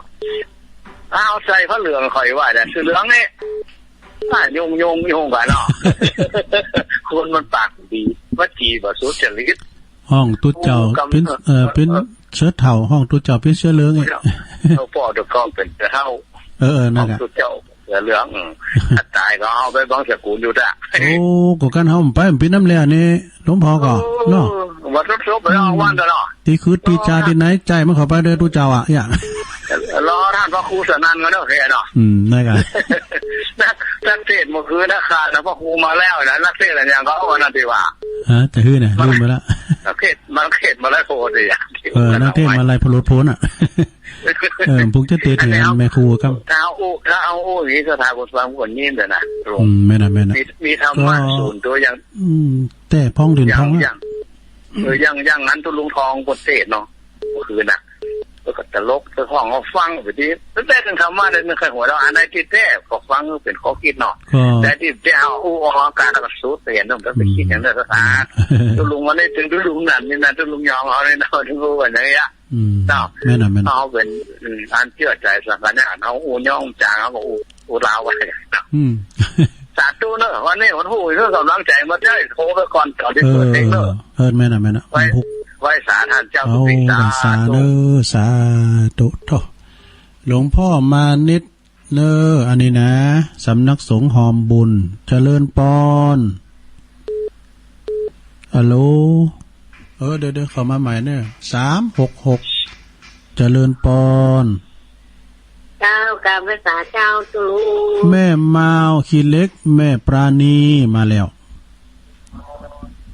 ซาลาเปากับนอกเขาในดำเนี่ยซาลาเปาก้าอย่างเราเขาไปตั้งสวนเขาไปตันไปเก่าตัวเขาเนาะไม่เนาะแต่กะไอ้จังหวัดใหญ่กระจ่างก็อ้อมตั้งสวนแต่เขาว่าก็จะเข้าตัวเขาเนาะกะว่าเขาขอทุกเขานะกะเจ้าอันถ้าเขามาฟังกรรมว่าซาลาเปานั่นเอาไก่เมาลงกิเลสลงตัณหาอยู่เขามาเกิดเกิมแล้วเนาะจริงไม่ยะแหละนานโอ้เพิ่นได้ดิบได้ดีนะกะ เจ้าอันตั้งแต่ฝนตกก็รู้ตัวลุงโอ้เป็นที่คอยได้ตอนนี้มีตัวนึงตกมา11:00 นดู5แล้วเนาะน่าจะกี้แหมบ่ายโมงฝ่ายนี่โตแขมมันนั้นไปตามเตียนนั้นไปถวายไปแห่เตียนมา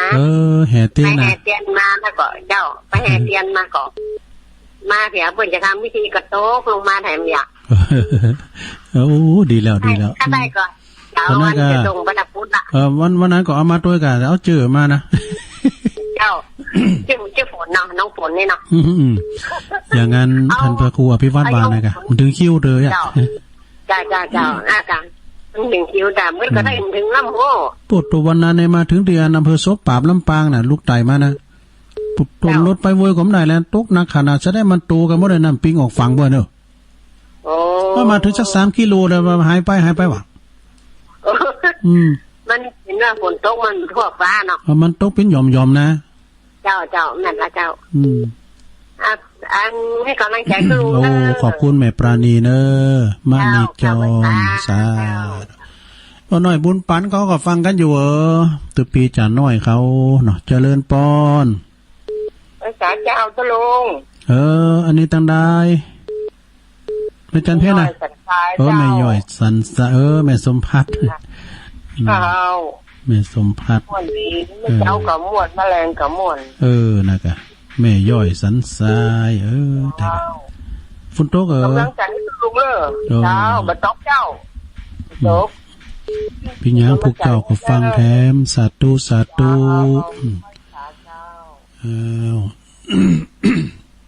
เข้ามาแถม0899556506โอ้เป็นว่าเปิ้นฟังกันอยู่เนอะ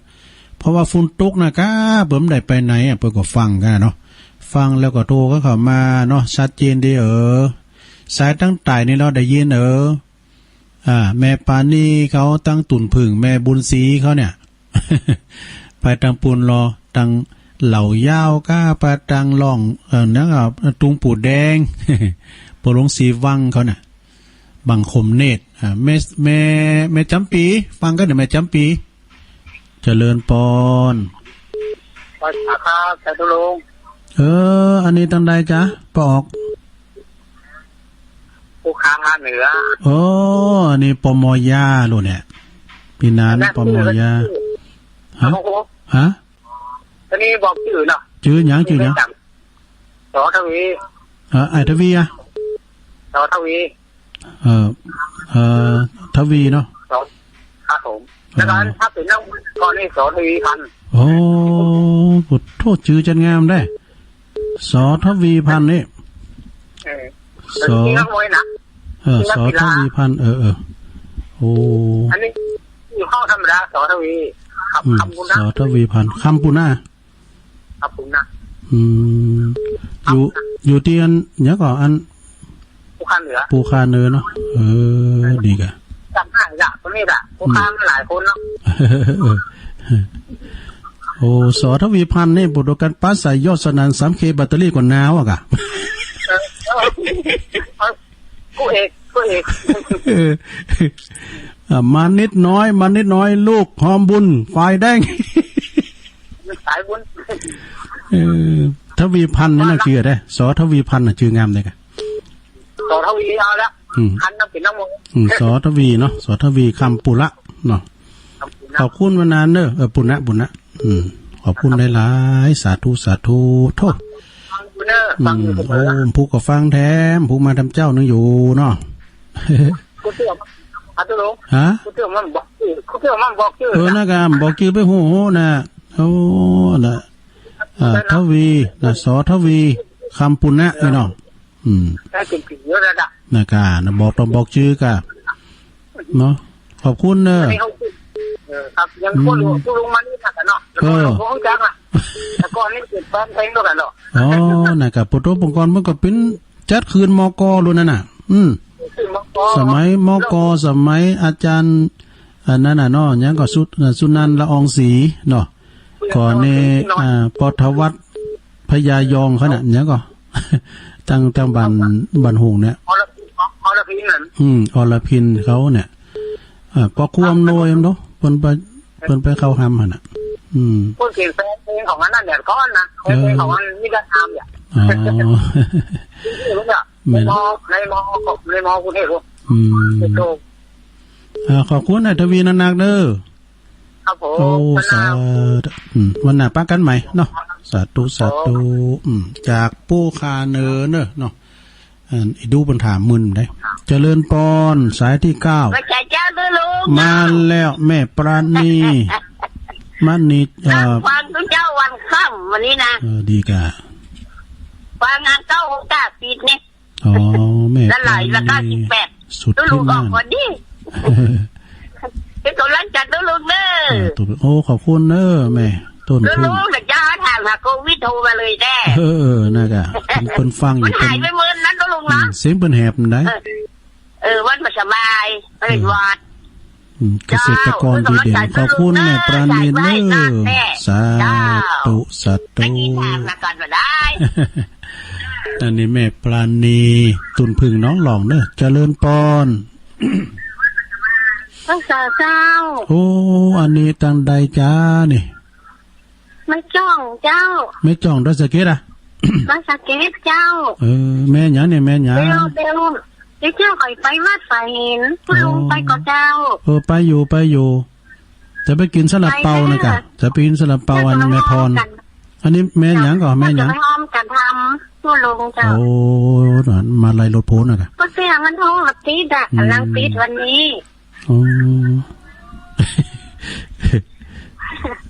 แม่จ้องป้ากันป้นนอกแม่จ้องดอยสะเก็ดเนาะได้กะเจ้าก็เขาจะเมารถไปนะเมารถแดงมาเด้อเมาได้มาแสดงตัวด้วยเนอะตุลุงหูจักไผนะแต่ตุลุงนี่จำง่ายกะแม่จ้องดอยสะเก็ดเดี๋ยวเจ้าจะบอกจะไม่จ้องนะกะตุลุงนี่จำง่ายขอหัวถึงหัวขอบคุณโยมแม่จ้องดอยสะเก็ดเนอะไม่สาเจ้าเดี๋ยวไปป้ากันคุณนอดเจ้า12กับปะการ0899556506ตุลุงก็โดยเปิ้นนะรถตุลุงก็มีก็จะขอติดซอยหอยตามอาจารย์พระครูอภิวัฒนวิกรม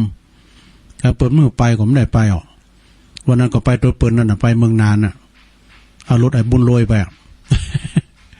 เพราะว่าอู่กันไปในสุดทางอ่ะตุลุงก็รับไปพองอย่างพองแต่ก็ไม่ใช่รับแต่ว่านะเจริญปอน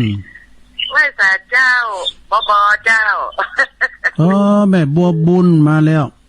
ตั้งเพเป็นห้องว่าไม่ยิงเป็นห้องพยาบาลตุลุงน่ะก็ใจเป็นห้องนายแพทย์ห้องหมอชุดขาวนะแต่กันเนาะต้องบอกว่าในซาลาเปานะพยาบาลเนี่ยแซวกันเล่นนะก็พยาบาลก็กันเฮาเจ็บปินยินอุก็ได้ไปปึงพยาบาลนะดูนายแพทย์ก็เหมือนกันนะเดี๋ยวแม่ขับไปพยาบาลปัจจัยเบอร์ห้องนายแพทย์พ่อหมอเนี่ยแซวกันเล่นนี่แม่บอกนั่นเองน่ะไปมาตกมาเตอเนาะแม่บัวบุญนี่อยู่อำเภอไหนก่อนลืมไปละเพื่อสันทรายโอ้ยยังมาคิดลืมกันตุลุงสันทรายใจก็คือว่ามันสายตุลุงนี่มันหลายอัน IMF อ่ะ IMF เพิ่มไปเยอะFT FC ก็ว่าIMF ไปใจเนี่ยมันเจ้าหนี้พวกนี้วันนั้นนะตุลุงอยู่ที่แจ้งเด้อโยมแม่เขาอยู่ที่เมื่อโอ้ตุลุงนี่เด่นแล้วประมวลแล้วผอหวนมันถึงจะเหมือนเบิ้ลเด้อพร้อมสอนน้ำอ่ะเจอตุลุงจอยนะจอยก็ได้กันกำลังใจนะเจ้าพวกริมที่จะซ่อนะเนาะขอบคุณเนอะแม่โบบุญเนอะร้องเพลงด้วยก็ได้หรอเพลงนี้เป็นพิษว่ะกันซอนี่พิษยังว่ะท่านพระครูว่าสาธุแต่พองลินพองจะไปถือสากันเนอะคายเขตกันไปสะดับอันแหมกินตัวเนาะฟังตัวเจริญปอนกลับมาสาคุณลุงมาแล้วปอน้อยบุญปันครับผมเสาหินตู้รถยนต์น่ะพวกตุลุงเอาเห็นสักอันเนี่ยเพราะมันเป็นการเปิ้นอาศัยเปิ้นจะรอดอ่ะวันนั้นก็ได้ก็ตัวเปิ้นสองก็ได้โลตุลุงถ้าเอาจะช่วยสักน้อยบ่ได้ก่อนแล้วนี่ครับมาถามขายเก่าปั้นว่ายังต่อได้อยู่ว่าเป็นรถ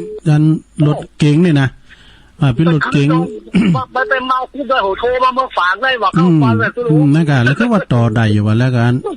เปิ้นบอกว่ามีเหมือนเราถามหลวงพ่อก็เอาขอนผีเปิ้นมาให้นะครับเป็นกำลังใจทุลุงผู้เด็กติดตามผู้เจ้าติดตามก้มพุ่งเจ้าออกอยู่เนาะพุ่งเจ้าเนาะขอบคุณเด้อหน่อยเด้อครับไว้สาครับผมสาธุมันเป็นยาปากหนึ่งน่ะสดาอันโทรศัพท์นี่น่ะการอาโทรเข้ามาดักปิ่งนี่ก็โอ้นักเกเนี่ยสมควรที่จะพิจารณาตัวเก่าได้เจริญปอนอันคนไปทำบุญนี่นุ่งชุดขาวนี่ดีเนาะโอ้อันนี้ปอมองกะปอมองครับโอ้ปอมองไม่สูงค่าค่าไม่สูงค่านุ่งชุดดำลายนี่ดีแว่มันนักเนาะแม่น่ะแต่กะแว่ดีกว่าดีโอ้มันนุ่งชุดขาวนี่ไปทำบุญนี่ดีใส่ชุดขาวน่ะมันเป็นเอกลักษณ์เนาะไปทำบุญไปวัดไปวานนี่แม่นแล้วขาวนี่สนับสนุนดีถูกต้องตุลงกันตึกผลเหลืองกันได้ใส่ชุดขาวกันนะปอมองอยู่บ้านเนี้ยก่อนได้เด็กเขียนนุ่งเนี่ยบ้านลานครับแต่บ้านลานเนาะบ้านลานเมืองฝางบ้านลานฝางน่ะพี่น้องไตเฮาน่ะไม่สูงที่เปิ้นมาเยการนี่ก็เป็นพี่น้องไตน่ะเนาะที่เปิ้นมาเยการที่วัดนี่นะเปิ้นนั้นแปลงหลังคาเอาโครงเล็กขึ้นหลังคาน่ะมากัน4ก้อ4คุณพี่น้องไต4ก้อเนาะมีกุฏิของพี่น้องไตนี่เนาะโอ้เปิ้นคักเปิ้นมันเยการได้งานดีเหรอเปิ้นเยการเนี่ยปดโตเปิ้นดึงปากเยการรูปๆอ่ะตัดเล็กในเบ้เนี่ยมันถึงจับบ่ดีถูกใจหลวงปอบ่รู้บ่ได้ออกก่อนเวลาเนาะขอบคุณปอมองนางๆเด้อปอมองเด้อพุกโทรมาแถมไม่สูงค่าหมดโยอันนี้ปอมองเนี่ยเปิ้นหอมปั่นตุลุงทานนี่กันเนาะจำไปเขาแล้วเปิ้นหอมเต็มปั่นตุลุงทานเจริญปอนภาษาเจ้าอันนี้ตั้งใดจ๊ะมาจากตั้งจอเจริญเจ้าแม่ไอ้บันจอเจริญนี่ก็แม่แม่หยังเนี่ยแม่หยังแม่น้อยเจ้าแม่น้อยดูโทรหลายเสือแล้วจอเจริญหรือมึงฟังนั่นก็จอเจริญเป็นกำลังใจให้เจ้าโอ้เดี๋ยวขอบคุณหลายๆเลยที่โทรมานะแม่น้อยเด้อเจ้าลุงเจ้าฮะอันเฮาตามสำเข้าก่อนเข้าภาษายังเฮาอย่าไปตามน้ำผู้เอียดีกว่าเจ้าโอ้ดีกำแล้วและอันนี้สงเกิดกำแล้วเนอะ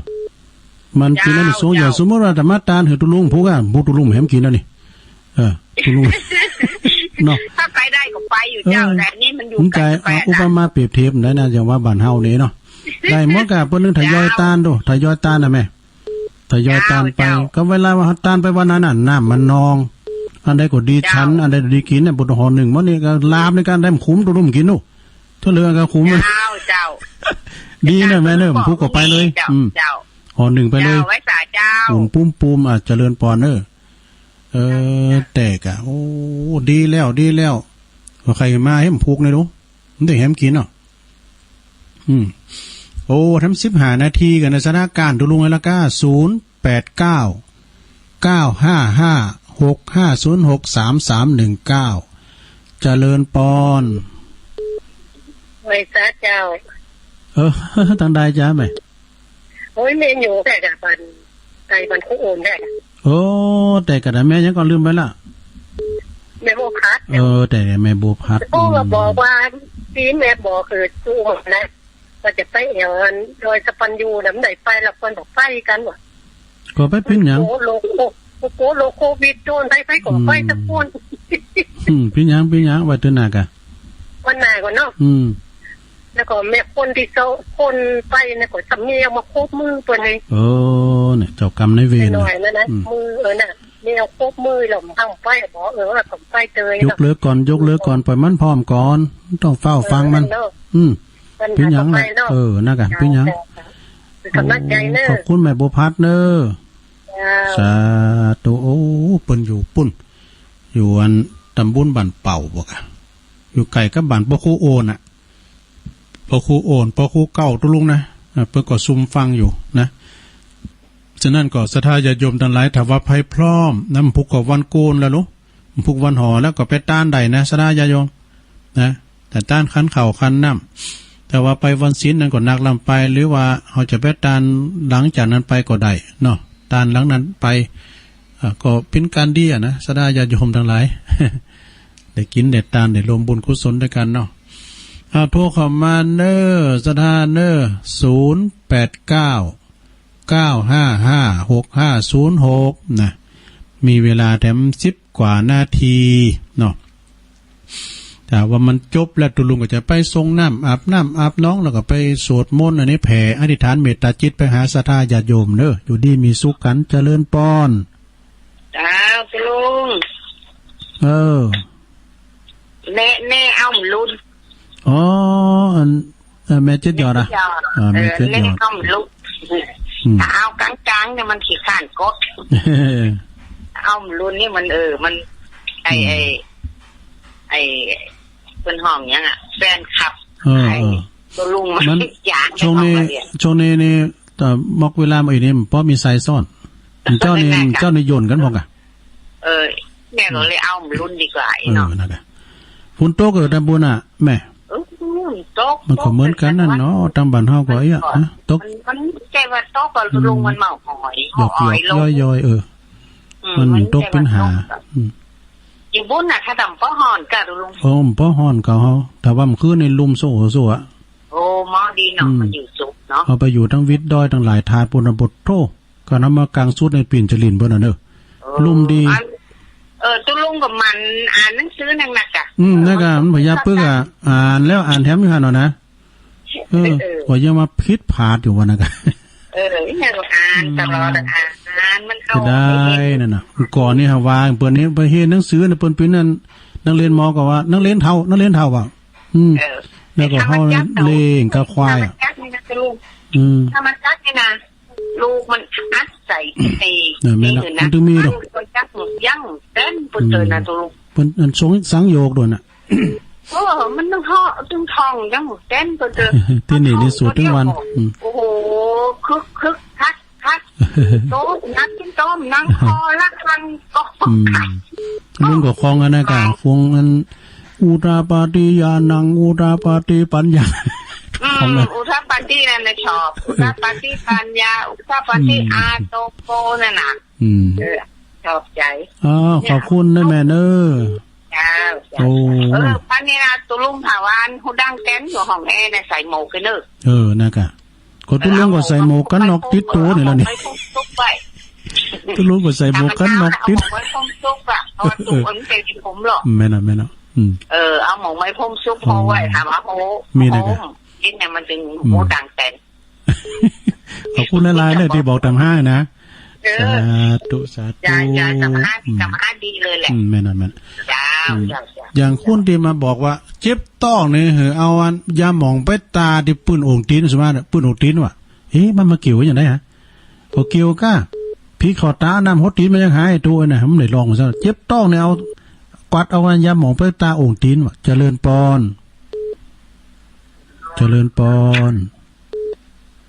ติดแล้วตัวลุงตั้งได้จ้ะปัดตึงอ่ะเจ้าแม่ปัดตึงมาแล้วหายหนาให้ตาไปนี่วันเที่ยบายฟังทัวเนี่ยโทนฟังกาฟังคนโทกับมวลดีแต่แกไปเบิ่งฟังว่ะได้ฟังคนโทที่ไหนที่เบาคนโทมันบ่ว่าฟังนั่นน่ะมันเนี่ยอานิสงส์ของการฟังน่ะมันวิทยุคืนนั้นนี่สำคัญนะฟังกันเราแน่ไปอยู่ที่ไหนก็หูโมดอ่ะเปิ้นอยู่เจ้งแสนเจ้งไฮเมืองฟังเฮาอู่กันเนี่ยโอ้โหติบแต่ๆอ่ะมันจะได้ฟังคนเดียวนะก็คุณก็ได้ฟังกันโทหมดอ่ะเนาะอย่างพอหน่อยบุญปันวันเมื่อคืนน่ะยามโมง2 โมง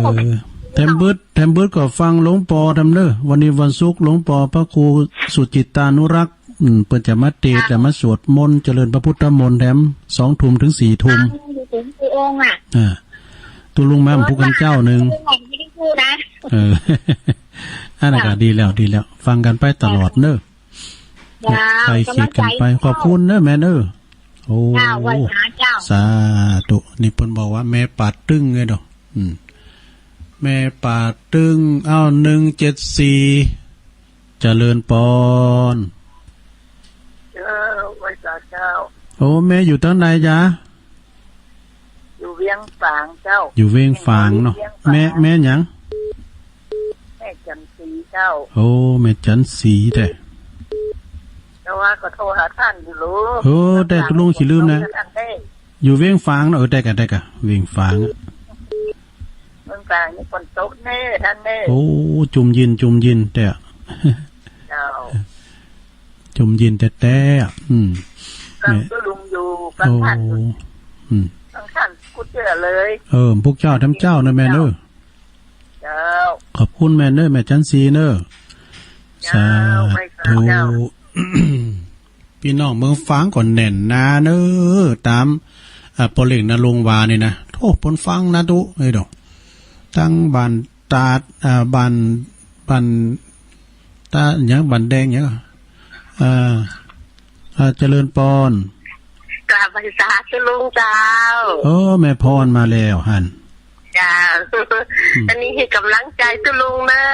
เจ้าพวกเจ้าตุลุงเตตนะโยมจะถามฟังเด้อทำอะไรโพดเนอะเจ้าโลสัมดีจ้ะมันไก่สำซาละของแม่ครูเพลินพิษทิพลึกเลยนะจ้าถึงเฮาถึงหลายน่ะเฮาก็ฟังกันถึงหลายก็เป็นเจ้าภาพร่วมงูมันต้องใส่กันตีนอย่างสักอย่างจ้าพรจากบ้านป่าเสาเนาะเจ้าโอ้ดีแต่อาทิตย์ที่2มาตุลุงงานที่อยู่ปะตึงกันต่อนะหัวใจนะมาหนักๆเด้อนะกะโอ้มาหลายๆเด้อเจิญแต่จ้ามากันหนักๆนี่มากินข้าวจีมากินมีกะอันโอ้เพิ่นจะเอาลูกจำปุ่นเจียงไฮ้บ่เวียงเป่าว่าข้าวจีนะข้าวจีตุลุงก็จะเอาน้ำพริกน้ำปูไปโอ้กับนอนตุ้มโป่งของอาจารย์ประครูบ่เอาน้ำพริกอันไข่ไปปามไข่กับปามไข่มันจะคือว่าโคไข่นะคะจะคือหมดแล้วการมีอันนั้นกระเจ้ามีน้ำพริกกันแคบหมูของพานตะกวนที่ว่าตาเจ้าโอ้ปรากฏแต่ไม่พร้อมมากอะเนาะตุลุงก็เอาไปสักกับ2กับน้ำพริกกับแดงนะเจ้าอันยมจะ1อันพักกันชยาไปเน้อเจ้าโอ้หมอกาจ้าจ้าสาธุกับสาธุเอาละจบเวลาพอดีแม่พรปิ้นสายสุดท้ายลูกหลาโคหอมเน้อตุลุงขออนุญาตวางสายกันเน้อจกหูก่อนทวนสายก่อนแม่จันทิพย์เกตการลามปิ้นสายแหลกสายที่2โยมพิสมัยจากแม่ริมสายที่3พอนั้นพันแม่อ่อนสายที่4ก่อนแม่บุญพินโรงพยาบาลลานนาสายที่5ก่อนหลวงพ่อมานิตถาวโรสำนักสงฆ์หอมบุญสายที่6ก่อนแม่ปราณีมณีจรจากแม่เมาขีดเล็กฝางสายที่7ก่อนแม่สมผัดแม่ย่อยสันทรายสายที่8ก็ทวีพันธ์คำปานะจากไฟแดงปูคาเหนือสายที่9ก็แม่ปราณีสุทธินันจากตุนพึ่งสายที่10ก็แม่จองดอยสะเก็ดเนอวันที่12ก็ปากันวันที่11ก็แม่บัวบุญนะแม่บัวบุญสันทรายนี่แม่เสียวเนอสายที่12ก็ปอน้อยบุญปันเสาหินฝางเนอปอน้อยปากันเนอสายที่13ก็ปอมองเนอปอมองนี่ก็เป็นพี่น้องไตไม่สุงค่าสายที่14แม่น้อยจอเจริญจากฝางสายที่15แม่บัวพัดนี่ก็อยู่ใกล้กับบ้านปะคูโอนนะสายที่16ก็แม่7ยอดเนอฟังถึงวันสายที่17ก็แม่ป่าตึ้งบันทิแม่ป่าตึ้งบันทิสายที่18ก็แม่จันสีจากเวียงฝางเนอสายสุดท้ายสายที่19ก็แม่พรจากบ้านป่าเศร้าตำบลอุโมงค์อำเภอเมืองจังหวัดลำพูนขอบคุณกูเสงกูไซเนอตุลุงก็จบเวลาพอดีอ่านพิษพลาดประกันได้สุมาอภัยเนอวันพุกแพทย์ตื่นเจ้าก็ฟังเพลงบักเก่าย้อนยุคเพลงอมตะนิรันดร์การกันต่อไปนะพุกตุลุงมาทำเจ้าหนึ่งเนอเตะทำมาลายโหลดโผลมาลายโผลโลกก็ฟังกันของแม่ครูเพลินพิษทิพย์พึกเนาะเอานำรายการจากราชดาไปก่อนเนอ